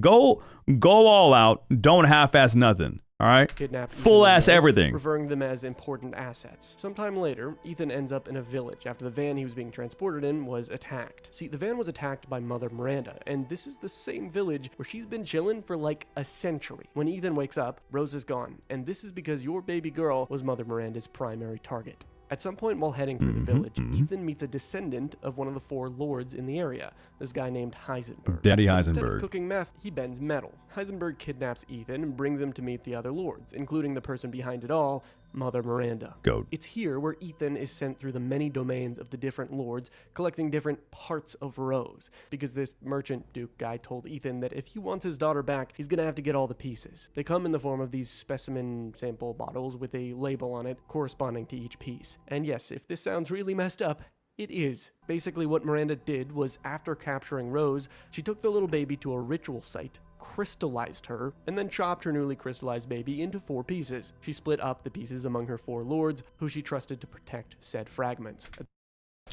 0% vibing. I don't know if I've been doing this. I forget to check this sometimes with the 0% vibing. I'm going to give you a minute timeout for 0% vibing. Appreciate you, Willow. Bye. Oh, that was 90 seconds. I don't know that was 90 seconds.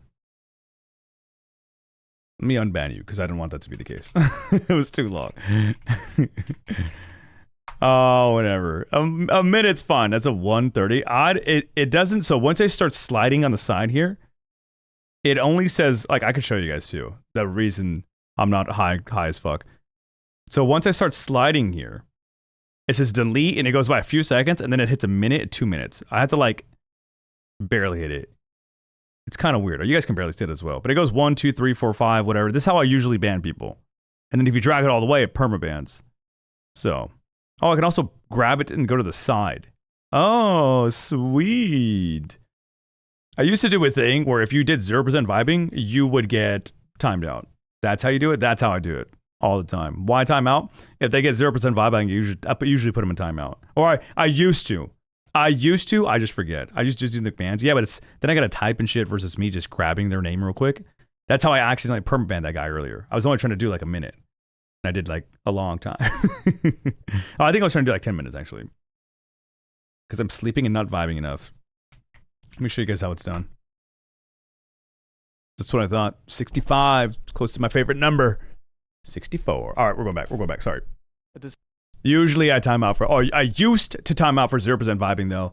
I kind of want to start doing it again because it's fun. Pieces. She split up the pieces among her 4 lords, who she trusted to protect said fragments. At the same time, Miranda wanted the 4 lords dealt with so they were out of her way and couldn't mess with her mission. Ew! Hence why she let Ethan live initially and would observe how he dealt with them. She really just wanted Ethan to fight the lords for her, and even disguised herself as an old hag to keep feeding him lore to do just Grandma? that. Naturally, to get all of Rose's pieces, Ethan has to kill the 4 lords. He kills the first 3, those being Alcina Dimitrescu, Donna Beneviento, and Salvatore Moro.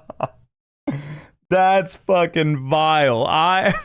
Very good at catching me off guard. It's a fire video. Fire video. The guy actually attempts to reason with us, letting us know how strong Rose actually is and how he wants to use her to destroy Mother Miranda. But Ethan doesn't want to use his daughter as a weapon, so as a result of not cooperating, Heisenberg tries to kill him again. Once Ethan runs into Chris, the BSAA operative gone rogue explains to Ethan that he didn't actually kill Mia back at Ethan's house. That was Mother Miranda disguised as Mia, and the reason Chris kidnapped Rose and Ethan afterwards is because he thought that Miranda might have already infected them. After this lore drop, Ethan defeats Heisenberg with the assistance Why of wouldn't you Chris's take engineering Ethan as skills, well? And that's when Mother Miranda finally shows herself. She tells Ethan that Rose is Evelyn's complete form, and that she will be reborn as her own daughter, Eva. And she rips out Ethan's heart. With Ethan dead, the game switches over to Chris's POV, where he's preparing to raid the village with his men. Fighting through the lichens, Chris finds the Megamycete and straps an explosive to it strong enough to level the entire village, but before he triggers it, he wants to finish off Mother Miranda. While on the way to her, he finds the real Mia in Miranda's lab,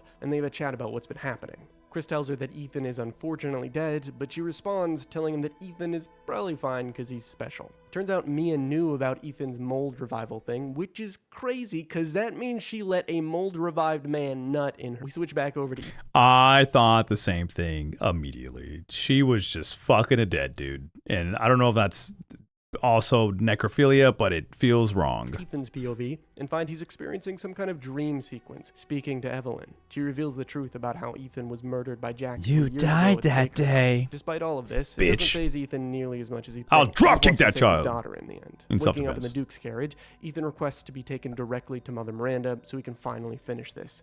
I want to know that's a big ass baby. I want to know so much more about the Duke.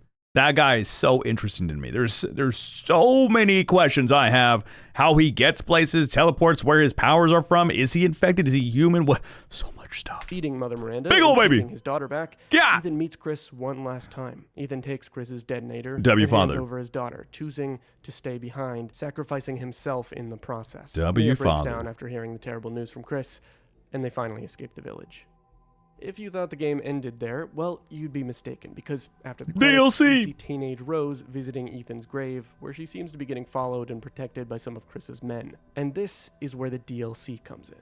We time skip all the way to 2037. God! Yeah, 16 fucking years after everything that just happened with Ethan in the village and all that. We follow Rose as she has a conversation with one of Chris's Wolf Squad members, Charlie Graham. But see, this wasn't actually him. At some point, the Wolf Squad had acquired a piece of fungal root from Miranda's megamycete and put it in a jar. Within this root, Miranda's consciousness somehow survived for all those 16 years. When Rose meets with Charlie Graham, she's actually just hallucinating. Because this guy, along with others in Chris's squad, had basically raised Rose, she considered Charlie a friend. Miranda used this to have his hallucination offer Rose an opportunity, one which could remove her powers. Rose jumped at this idea because she blamed her powers for how hard her life was. It's a being lie. ostracized and bullied by other kids her age as she was growing up. So she goes to the lab where the root is and enters a hallucinatory realm that Miranda and the mold seem to have created. Inside this weird hallucination world, Rose is accompanied by some kind of mysterious helper that communicates with her via writing. She gives it a name, Is it Michael. Ethan? She's told to find a purifying crystal. That's like her whole goal in this fake world. Rose pushes forward, finding Dan Schneider and witnessing a bunch of versions of herself getting brutally killed. Eventually, Rose is transported to a room that feels familiar to her. She finds a letter that was seemingly written by her dad, Ethan, but then Evelyn appears and drags her to yet another world. I Evelyn hate is Evelyn jealous of so Rose much. and tries to kill her. But Rose is like, nah, fuck you, and puts the little shit in her place. In the third final layer to the hallucinatory world, Rose finds the crystal, but then Mother Miranda appears and she's like, yes, I tricked you into all this. Charlie wasn't even there, and now I'm gonna make you my vessel for Eva. And just in the nick of time, before she can grab Rose, Ethan appears. Yep, He was the mysterious entity. that was pretty obvious. Ethan and Rose try and escape, but ultimately they can't, and Ethan's power is absorbed into Rose, which she uses to obliterate Miranda, killing the one who started it all. We went from Resident Evil to some JJK shit. You got superpowers to take down curses and stuff. What the Ethan hell? and Rose then have one final conversation before the world disintegrates. You're so grown up now. And even though I wasn't there with you, I've always watched over you. I'm so very proud of you. I love you too, Dad. Rose wakes up from her trance, That's and sad. in her hand, she realizes she's holding her dad's wedding ring. Rose goes to visit Ethan's grave on his birthday. Then she gets picked up by an agent Mother driven mold. off in an SUV. And with that, we conclude Resident Evil 7 and 8, which happen to be actually really important to our next and final chapter, the one that many of you have probably been waiting for, Requiem. Let's go! Woo, woo, woo, woo. All right, so we do have to do those DLCs. We have the domain expansion Mother Mold or Permanent Winter. Ooh, Winters. Oh, Winters. I don't know what I'm saying anymore. But we got to go through those. I don't know how long they are, but I would like to squeeze them in. Maybe we do it after the lore video, whatever the heck else. But I would also actually like to go through and do the hardest difficulty for the game modes as well. A little challenging. Little challenges of Village of Shadows, which I believe is insane because of the lichens and whatnot. But I need to make a big list of all the little things in Resident Evil I need to go do. Side games and all. We'll see one day. Right now, it's Requiem time. Just tried Insanity mode. Got my ass kicked, but it was fun. My favorite Resident Evil game. My favorite. To preface the events of the game itself, most of which happen in 2026 and show the perspectives of Grace Ashcroft and Leon Kennedy, allow me to set up some key pieces of information that are huge lore reveals for the franchise. This stuff was revealed for the first time in 9 and has repercussions that go back many decades before the fall of Umbrella. By now, we've established Spencer's obsession with immortality, Oswald! to the many projects that happened across the world. Like so many of his other attempts at extending his life or creating a fountain of youth, his final project that was attempting pretending to do this seemed to change something in him. Spencer was getting old by 1998. Whether from his mind decaying or not, Spencer had a bizarre change in heart. He genuinely gave up on trying to find the answer to immortality, accepting that he was going to die soon. At the same time, he adopted a baby girl named Grace. But before Spencer died, he finished one last project. This project he was able to keep mysterious because he never revealed to anyone its true purpose. The project was called Elpis. He misdirected its purpose as being related to mind controlling, selling the lie that Elpis was a bioweapon that could upset military balance on a global scale and could be used to control others. But its Not a true lie. purpose was something only Spencer knew. One It of the was huge true. lore drops we got in Requiem is that the missile that took out Raccoon City was actually orchestrated by the Connections. In collaboration with the US government, the Connections would pin the blame for the nuclear disaster on Spencer, causing the bloated company that Umbrella had become to fall apart. From there, they could absorb Umbrella's assets. But what is Elpis? Why did Spencer care so much about it? And what do we find out about the Connections? The answers to those questions and so many more is what we're going to discover by the end of 9. So strap in.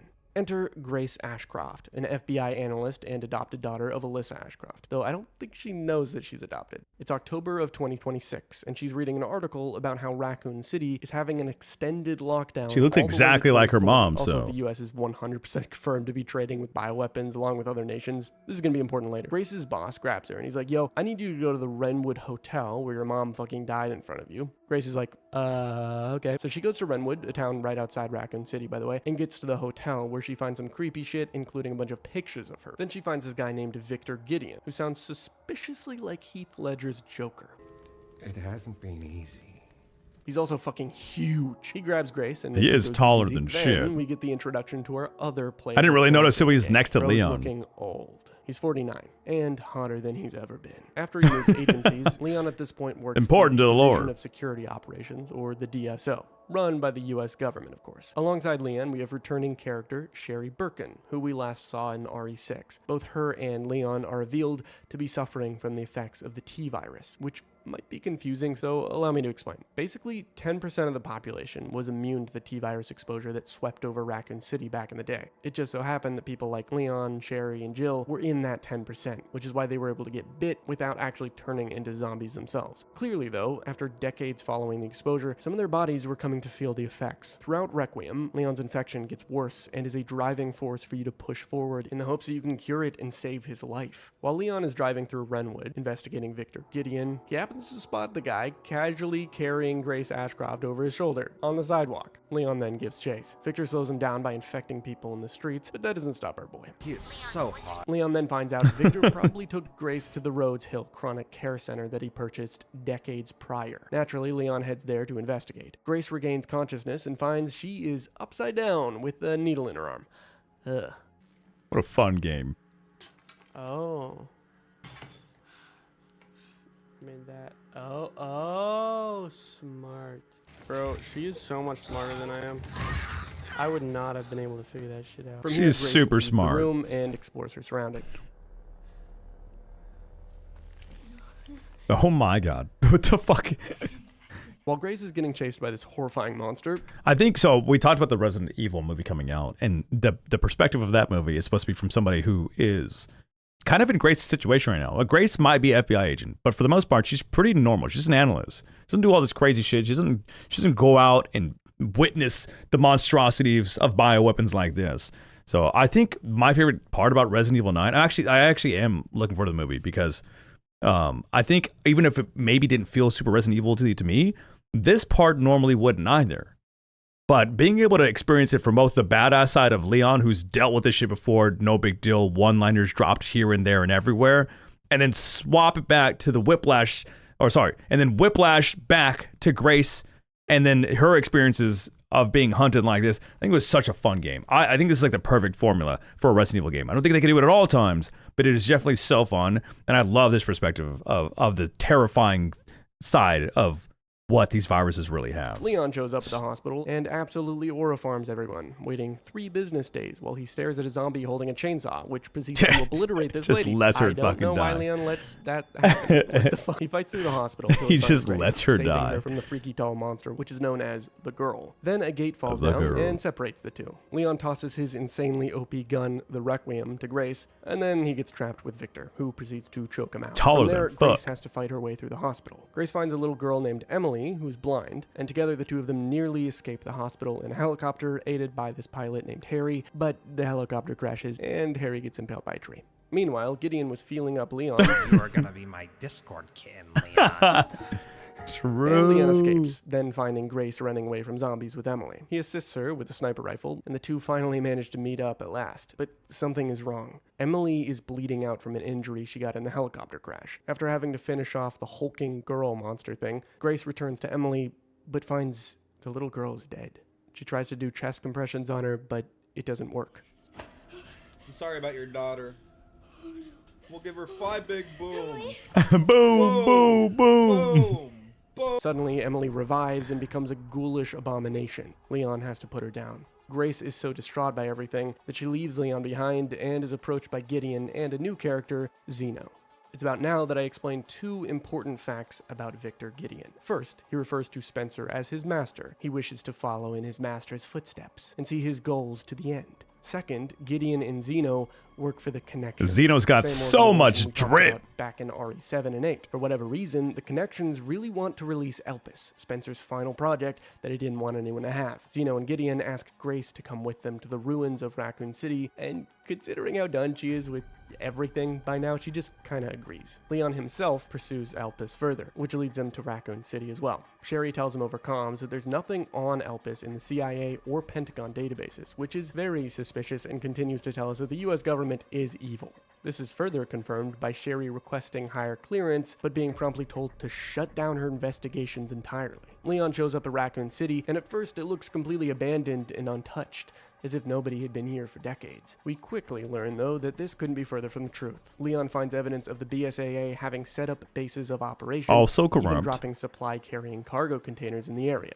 In video footage he recovers off of a BSAA corpse, we see that Zeno had killed this squad not long before. Also, there's a bunch of zombies here that look straight out of Mad Max. Leon finds a motorcycle in one of the BSAA cargo containers, and blowing open a gate, he's able to progress towards the central part of the city. Out of nowhere, Bro is ambushed Just by Victor. waiting Gideon there in is so this funny. Rather out of place motorcycle sequence, which felt a bit jank. They do a little motorcycle It's so joust, funny, and though. Gideon loses, falling off a highway and seemingly dying. But come on. Yeah, we know. Not He's dead. Leon makes it to 12 the feet center and tall. arrives at a place he's quite familiar with, the RPD. This is probably a much bigger deal for those of you who have been fans of the series for many years.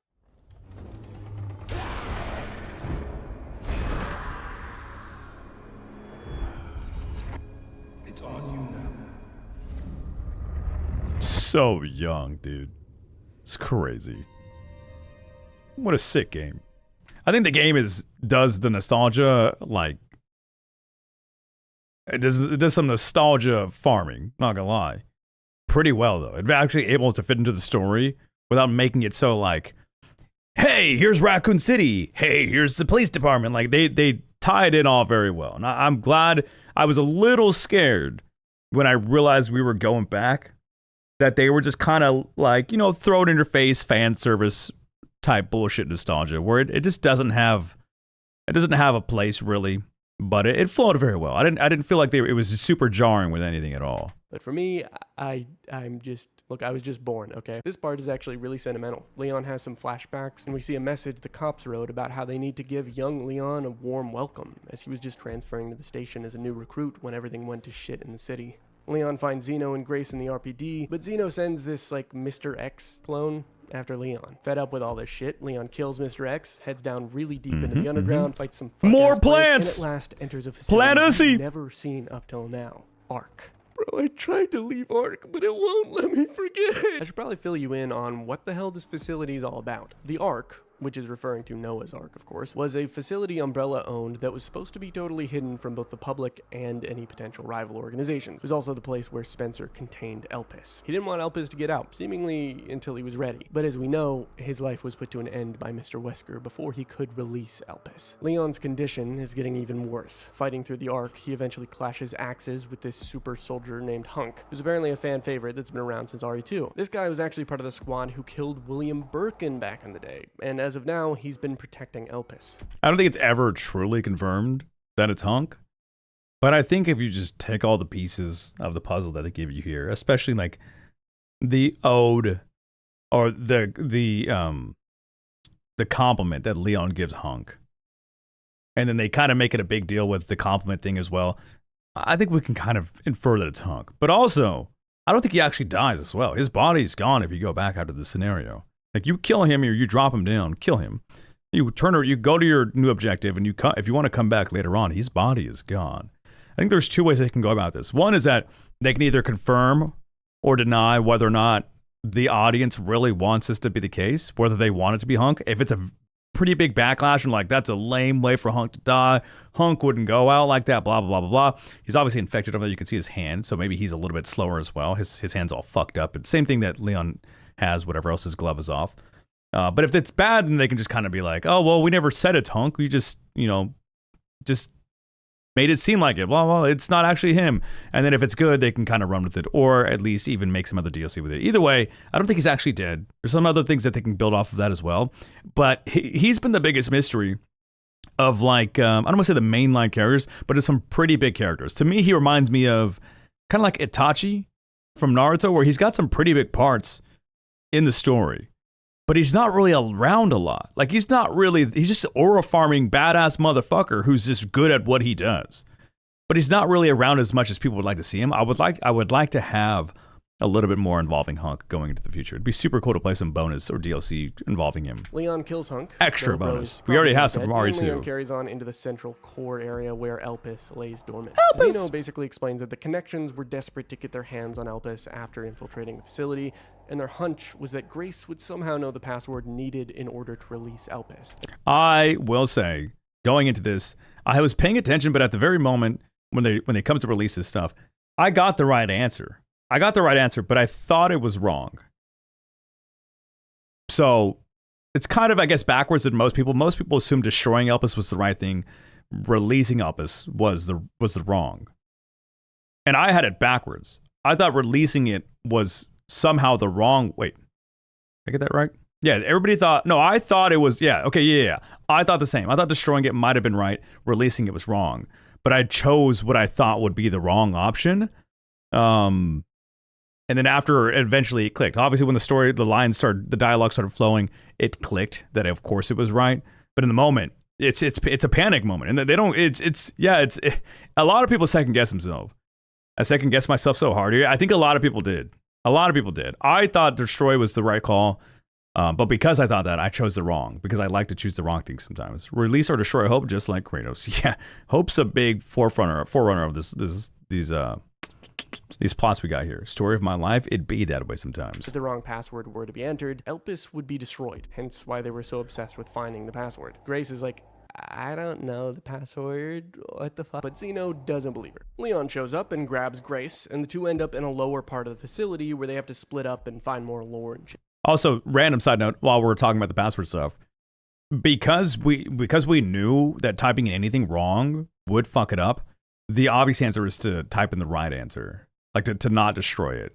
Because otherwise she would just go and type in whatever. It wouldn't actually give it technically speaking, you wouldn't really care about the option. You would just press one letter, then press enter, and then boom, everything's going to destroy. But because it gives you the option, you should kind of know that you're supposed to choose hope, or the right answer at least.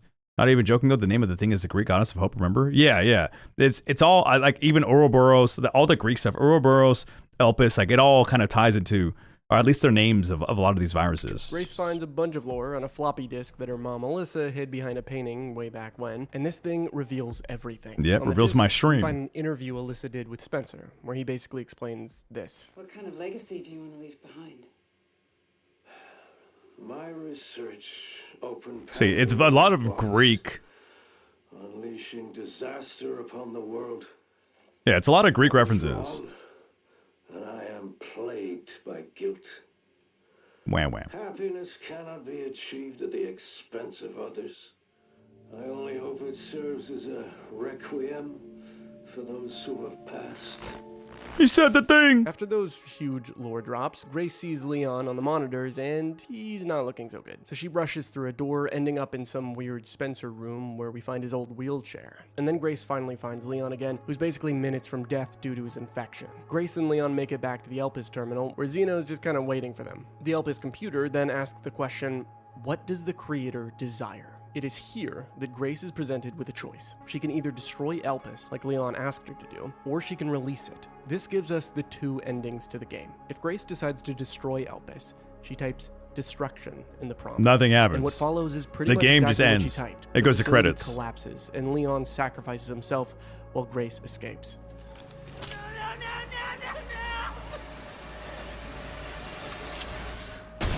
Crazy. Grace takes an elevator out, and the game ends. So what about the other endings? Well, if you release Elpis instead, then when presented with the question of what the creator desires, Grace types hope. I do like for the destruction thing, she spent so much time typing that out. She could have pressed anything, and the wrong answer would destroy it. So you could just press D.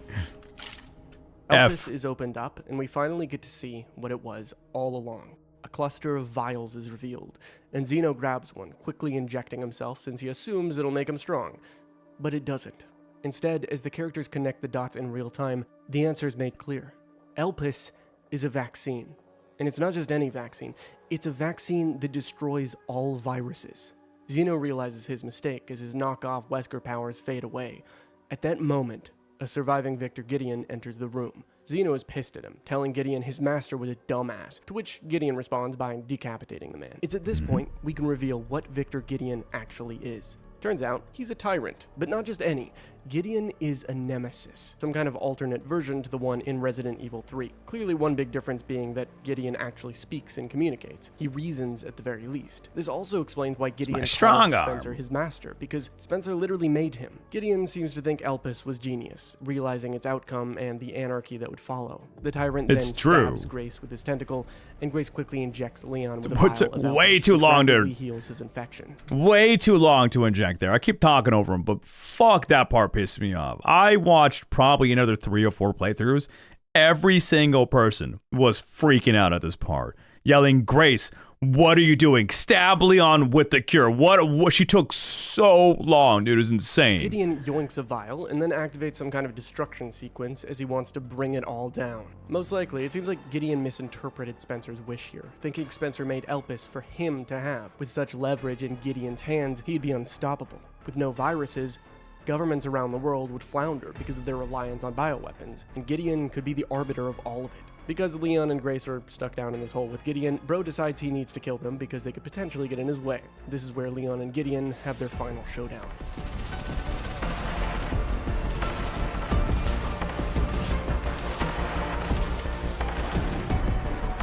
I know we are on currently a lore video right now, but just seeing this fight, yesterday I was actually present for a speedrun world record held by Spicy now. I believe 125.04.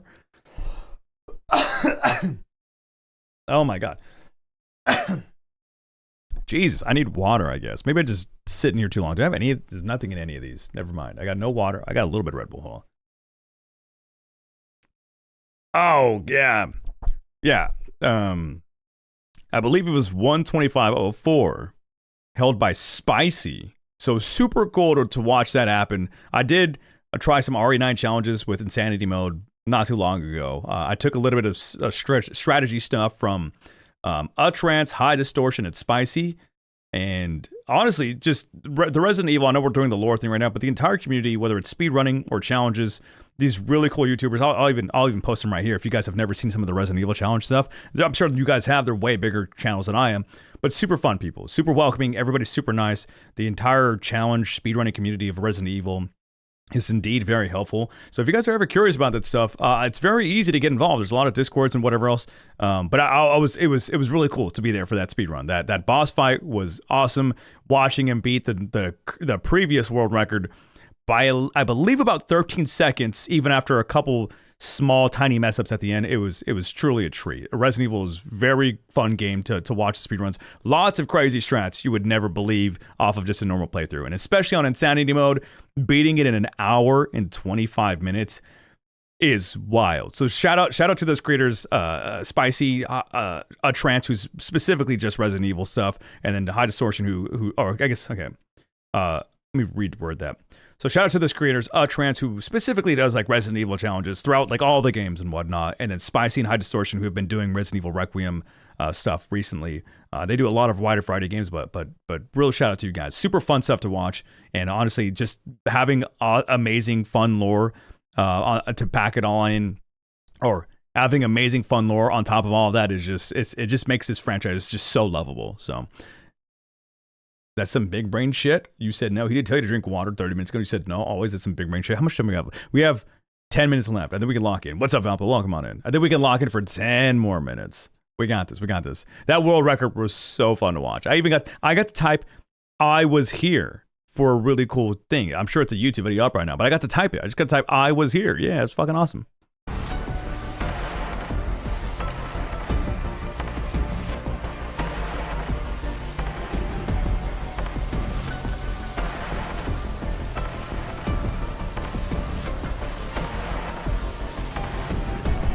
Nasty looking guy.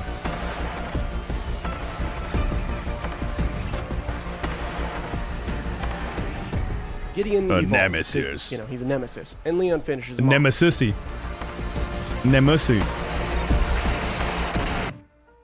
Leon's such a badass. Resident Evil. Yeah, we got Resident Evil lore going on right now.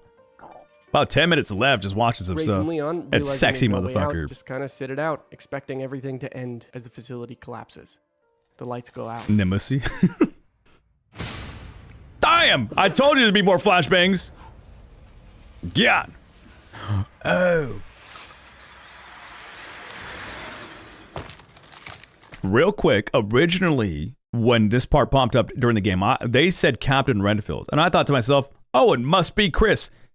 It's BSAA. He left that. So is it who I think it is? Is it? That's because that would be crazy. Especially coming to the next games and whatnot. Captain Redfield.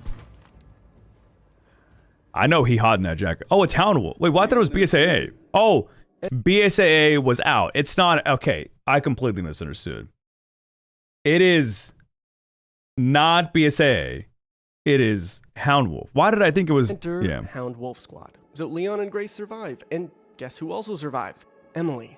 Leon basically didn't hit any of her vitals, and Right, her real sure, body dude. was inside the monster after she had transformed. It's a little Sure, too dude. convenient, Yeah. but hey, I'll let it pass because she's adorable and did Yeah. not deserve any of this shit. Over the next few weeks, news reports are all over the situation, many hinting at the government being to blame for Umbrella's bankruptcy, as well as being responsible for so many cover-ups. Furthermore, there are theories that an unknown organization has been in the shadows controlling the US government. Of course, the president denies everything. So if you're like me, you probably have a lot of questions. One of the big ones for not me even a is, little. what's the deal with the Ark? Well, once you beat Requiem, you get access to Grace's 60-page report, and this thing is super useful. Here's the gist of what we What? learned, and a current up-to-date I didn't know recap that. of the events involving Umbrella, Spencer, even James Marcus, the connections, and the US government. Up until October 2026 in-universe, the general public knew little about what actually happened in Raccoon City. Realized yesterday that the final boss is two bodies. Victor under the nemesis coming out from his back above him.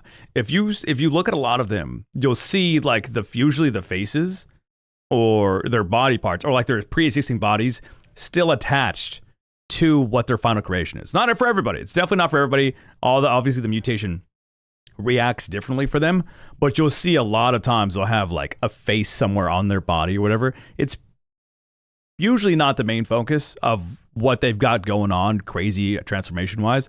But I think it's a cool little detail. It's to show them like, hey, this was once a person. It's not just some crazy this was once a human being, and now they are whatever. The events of Requiem, Grace cracks it wide open. All this time, since 1998, Raccoon City had been used as a hub for the production and trafficking of bioweapons. The following information reveals the truth of the incident. While it is absolutely true that Spencer relentlessly pursued the evolution of humanity by developing bioweapons using the most inhumane and illegal methods imaginable, the man was used as a convenient scapegoat for parties who would commit more acts of violence than he ever could in a lifetime. The involvement of rivals was inevitable because in the 1980s, the conflict between Spencer and Marcus would grow volatile. Spencer had Marcus demoted and took control of his T-virus research. Furthermore, Umbrella built a massive underground facility beneath Raccoon City called ARC. It went on to become their administrative command center for research. It was also in 1980 that the first mention of Elpis is found in records. Things began to go awry for Umbrella behind the scenes when in 1986,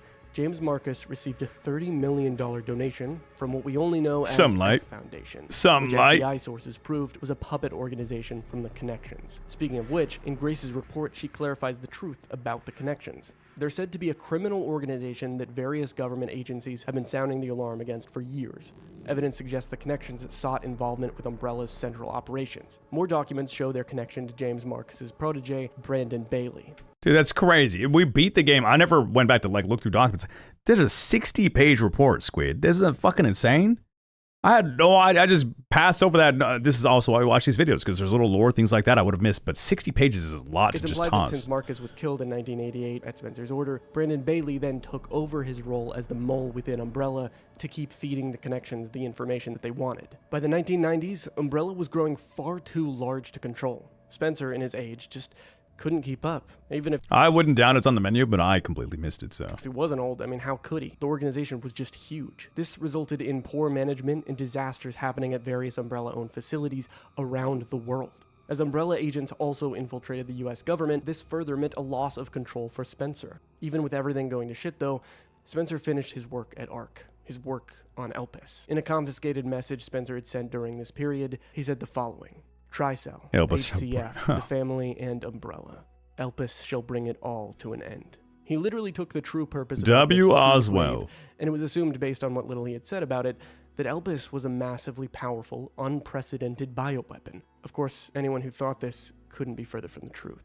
Another mysterious part of Requiem is a sequence I didn't mention yet, which happens about 3/4 of the way through the game. It involves an orphanage that is actually the same one seen back in RE2. In the sequence, you play as a little girl, one of the test subjects in one of Spencer's immortality projects. The orphanage appeared to, at one point, have a bunch of at least slightly normal, albeit lab-grown girls that looked pretty similar.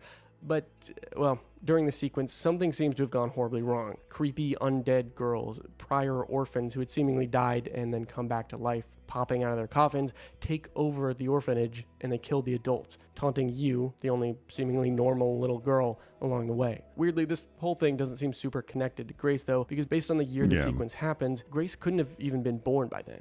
Yeah, this was a weird scene to me. Lore-wise, game-wise, everything-wise. But also, they made, I know Grace is like the goal here to try and clone what she is, so you would have all these very similar looking things, but they made it seem like it was Grace up until the very end. I think maybe that's what they're going for, but it's felt so weirdly placed.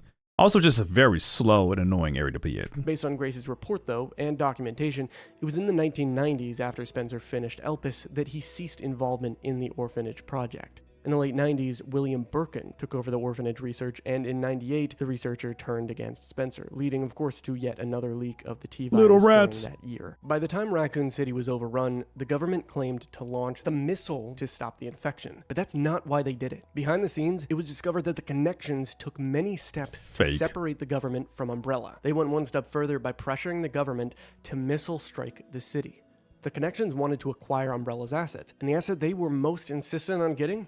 Elpis. So right before they orchestrated the missile strike on the city, the Connections took over ARC, securing Elpis for themselves. By 2004, Umbrella was prosecuted and forced into bankruptcy. The blame was placed on its CEO, Spencer. From there... You know what's even funny is, I think initially when we were talking about the explosion and the missile that was getting sent to Raccoon City, is I also just got the lore wrong. That I said that Umbrella was the one who sent the missile. They fooled me. Connections fooled me too. I fell for the fake lore. And me and the government both. Maybe they're not so bad. ARC was used by the Connections and likely the US government as a center for research for both making as well as distributing bioweapons. Dude, this guy's drip is insane. Fuck the lore. I need a suit like that. That shit's crazy. I'm gonna start wearing my jacket like that too. I'm gonna show up like that to every fucking stream from here on out. The parties around the world. Though we can't know his true feelings, Spencer shows signs of remorse in one of the last recorded pieces of video evidence of the man, taken by Alyssa Ashcroft. It's possible he truly felt regret about all that he had done, especially based on what he says here. Happiness cannot be achieved at the expense of others. It could be interpreted that Spencer finished Elpis as an act of atonement, but it also could be interpreted that it was the only thing he could truly do to get revenge on everyone who had used him and the viruses he had created. It was his only way to take them down with him, to wipe it all away. In the end, the only one who could possibly know what he truly felt was Spencer himself. In an after-credits bonus sequence, we see that Grace is doing well, continuing her work at the FBI. She's also, since then, adopted Emily. The girl might even be able to see now, since based on this photo, her eyes look different from before. Last, we see an establishing shot of the Raccoon City crater. It cuts to a dead BSAA agent as unknown soldiers walk past the corpse. One of the unknown soldiers remarks how they neutralized remaining BSAA agents and were trying to grab the objective before the Wolf Squad arrived. Then it cuts to black. Probably the objective he's referring to is some lost sample of Elpis, and this, along with a lot of the news media bits we've seen in Requiem, hint towards the next game in the series being centered around the US government and whatever secret agency is likely controlling it. As a super new Resident Evil fan, I gotta say, I feel lucky. It's been a Look at that. One pause. We got 1, 2, 3, 4, 5, 6, 7, 8, 9, 10, 11, 12. I probably miscounted that, but it's a lot. real joy to cover this series, even among the less than desirable entries. Resident Evil as a whole is a franchise that has genuinely continued to slap to this day. Moist Critical put it well in his video on Requiem when he said this. I know Resident Evil like Elon Musk knows ketamine. So when I say what I'm about to say here, just know, this means something, man. I think Resident Evil Requiem is a top 5 Resident Evil game. Given what Requiem hints at for the It's my next number game, one. I'm excited because It it's about is. time we finally corner the big bad that has been so pivotal in being not only aware of the countless atrocities committed with bioweapons, but has actively used and traded them on the global market. None other than the United States government. It's especially cathartic to see Resident Evil going in this direction, given where we're at in real life with our absolutely wicked administration, which, as of making this video on March 1st, 2026, just started a war with Iran, killing their supreme leader. So much for not wanting to start wars. It wasn't even that long ago either that we We're getting captured political. Venezuela's president and brought him to our country, which violated constitutional and international law. All the while, we have an organization called ICE that is actively capturing immigrants while brutally killing anyone, including I usually don't talk about politics on the channel. Fuck ICE. U.S. citizens who even Just in case you were remotely stand in ever their way, wondering. and none of the thugs who are killing people are even prosecuted for their actions. Needless to say, if Resident Evil 10 is going to make the U.S. government lore accurate, they're going to need more than just bioweapons, because as it stands, our real government is infinitely more dangerous, corrupt, and outright evil than anything these games have portrayed them to be thus far. But with all of that said, what did you think about Requiem? What do you think about Resident Evil? Where do you think Capcom is going to go next with the franchise? Let me know in the comments below. If you like this video, click the subscribe button. It's free. I want to give a huge thanks True. to my patrons and you. I think it was a pretty fun video. I like that. I mean, if this guy does more videos like this for other stories, I'm super down with that. Are we so cool? It absolutely is. Yeah, it absolutely is. I love that you hard pause for that. Absolutely. That's something like that deserves a hard pause. If you guys are ever confused on where I stood with that, just know that's where I stand. Not a big politics guy because of other reasons and whatever the heck else. I think I want my channel to be an escape and a very accepting place for all. But sometimes certain things aren't accepting and whatever else. So we shun those things. We say fuck those things because they are not doing what this channel wants to do. And that is be welcome to everybody. So yeah, fuck guys. That was a very, very good made video. I'm going to click on this guy's channel, Netty the Noodle. Super funny. Oh, pretty easy take. Good on you. I think it's the right take. I think it's pretty easy and simple. Okay. So look at that. This guy's channel has quite a few things. Story explained. We've got Hollow Knight, Silksong. We've got Chronos, Grounded 2, Death Stranding, 1 and 2. We've got Expedition 33. There's quite a few things on this channel. I think this is one we come back to. If I do say so myself. What are you guys thinking about that? I'm going to press subscribe to Native the Noodle. If you are watching this lore video right now and you see the big shiny lore up there at the tippy top, you should probably come subscribe to this channel as well. Or, yeah, you can wait for me to react to some stuff, but there's going to be a long time before I play certain games. Cult of the Lamb is on the list. A lot of other games are on the list.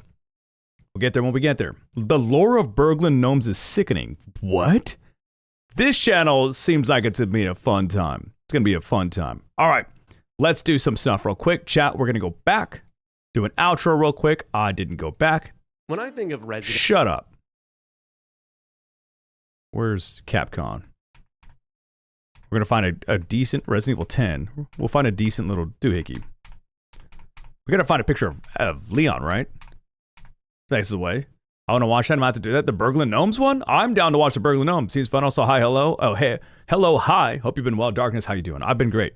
Been fantastic. Been wonderful. Actually, we'll leave it here. This is adorable. Mossback is the king of Hollow Knight. Lore kick. Well, that one was like a 43-minute one. So I do like specifics, but I also don't want to go like crazy deep in.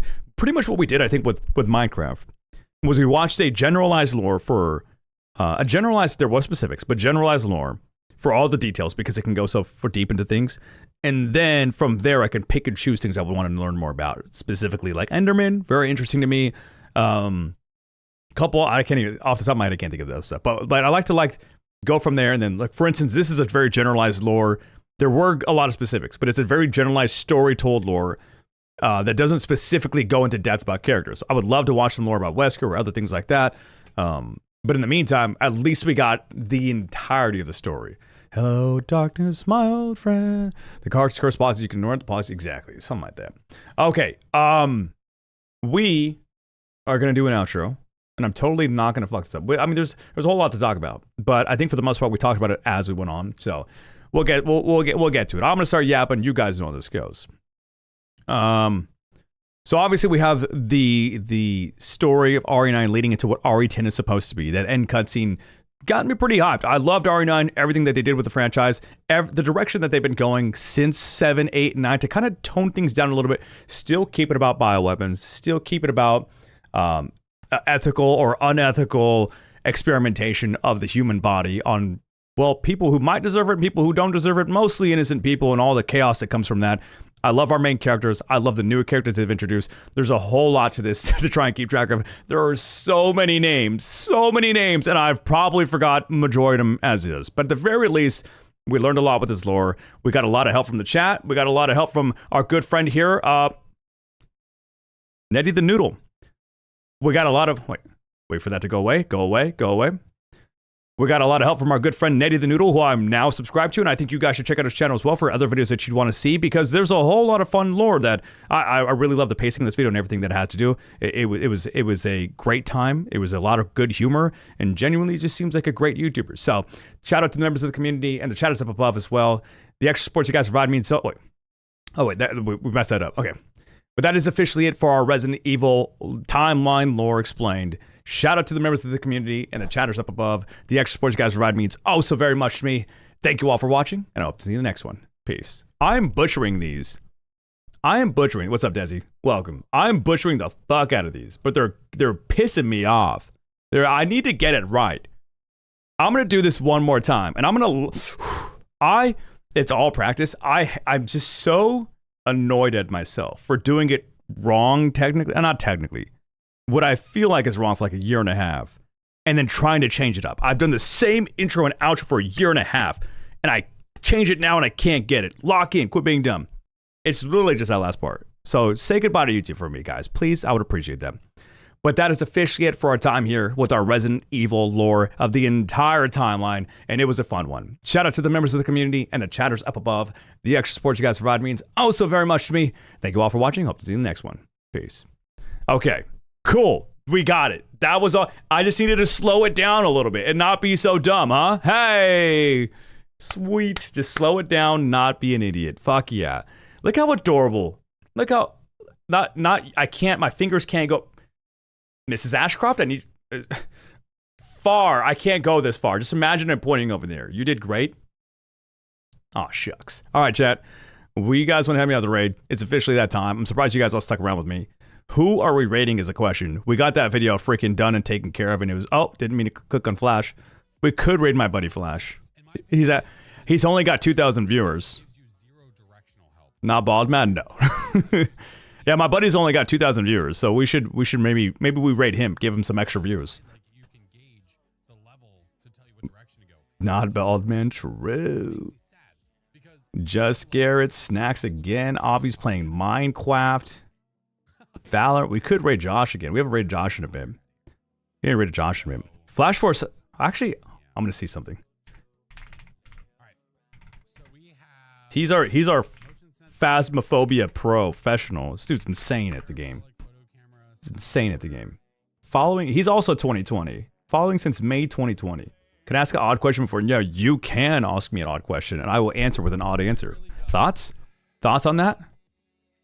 We could do some thoughts on that. Who the fuck are we rating? Cajuns on. Do I remember them? I think I remember them.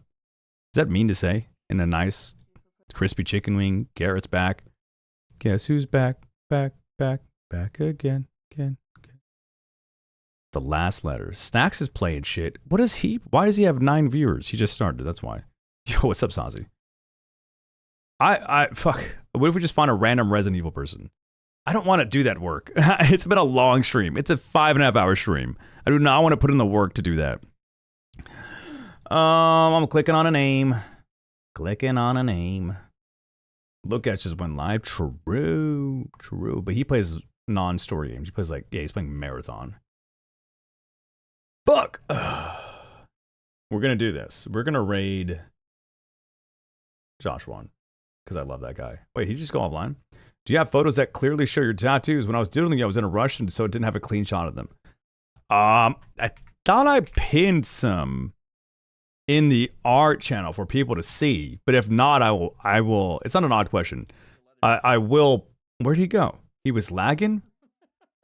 He fucked off. Indie horror double feature. We could raid Brandy again. I don't know if you guys know my friend Brandy. I'm just gonna raid Brandy.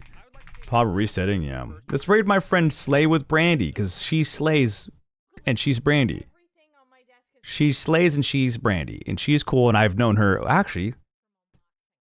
User Slay with Brandy. Oh, can't type right. Nope, we got this. Following since March 19th, 2017. Oh my god. Holy shit. That is a long time. Look, Leon statue. I'll watch for a bit, then I'm gonna fuck off. You guys do not have to watch or hang, whatever the heck you guys do. We'll just toss a raid. If you guys want to spam some critter booties for me, I would appreciate that. Can you guys just spam some critter booties for me? That would mean a lot. She's got a whole Resident Evil thing right now. So it's a perfect time to raid. I'm just saying, chat, can you copy some critter booties or some critter W's? Say hello to my friend. If you guys want to follow, if you guys want to hang out, whatever it is, I know how it goes. You do not have to. But at the very least, just stop by, toss some love. That would mean a lot to me. Chat, I will catch you guys tomorrow. We have some freaking UCN, I believe. I don't know. It's going to be a terrible, awesome, amazing time. I'm going to hate my life. So thank you guys for hanging out. Again, thank you guys for all the bits, for the follows, for the subs, for just chatting, bullshitting with me. Thank you guys for being you. And most importantly, thank you for having a place in this world. It would not be the same without you. Bye now.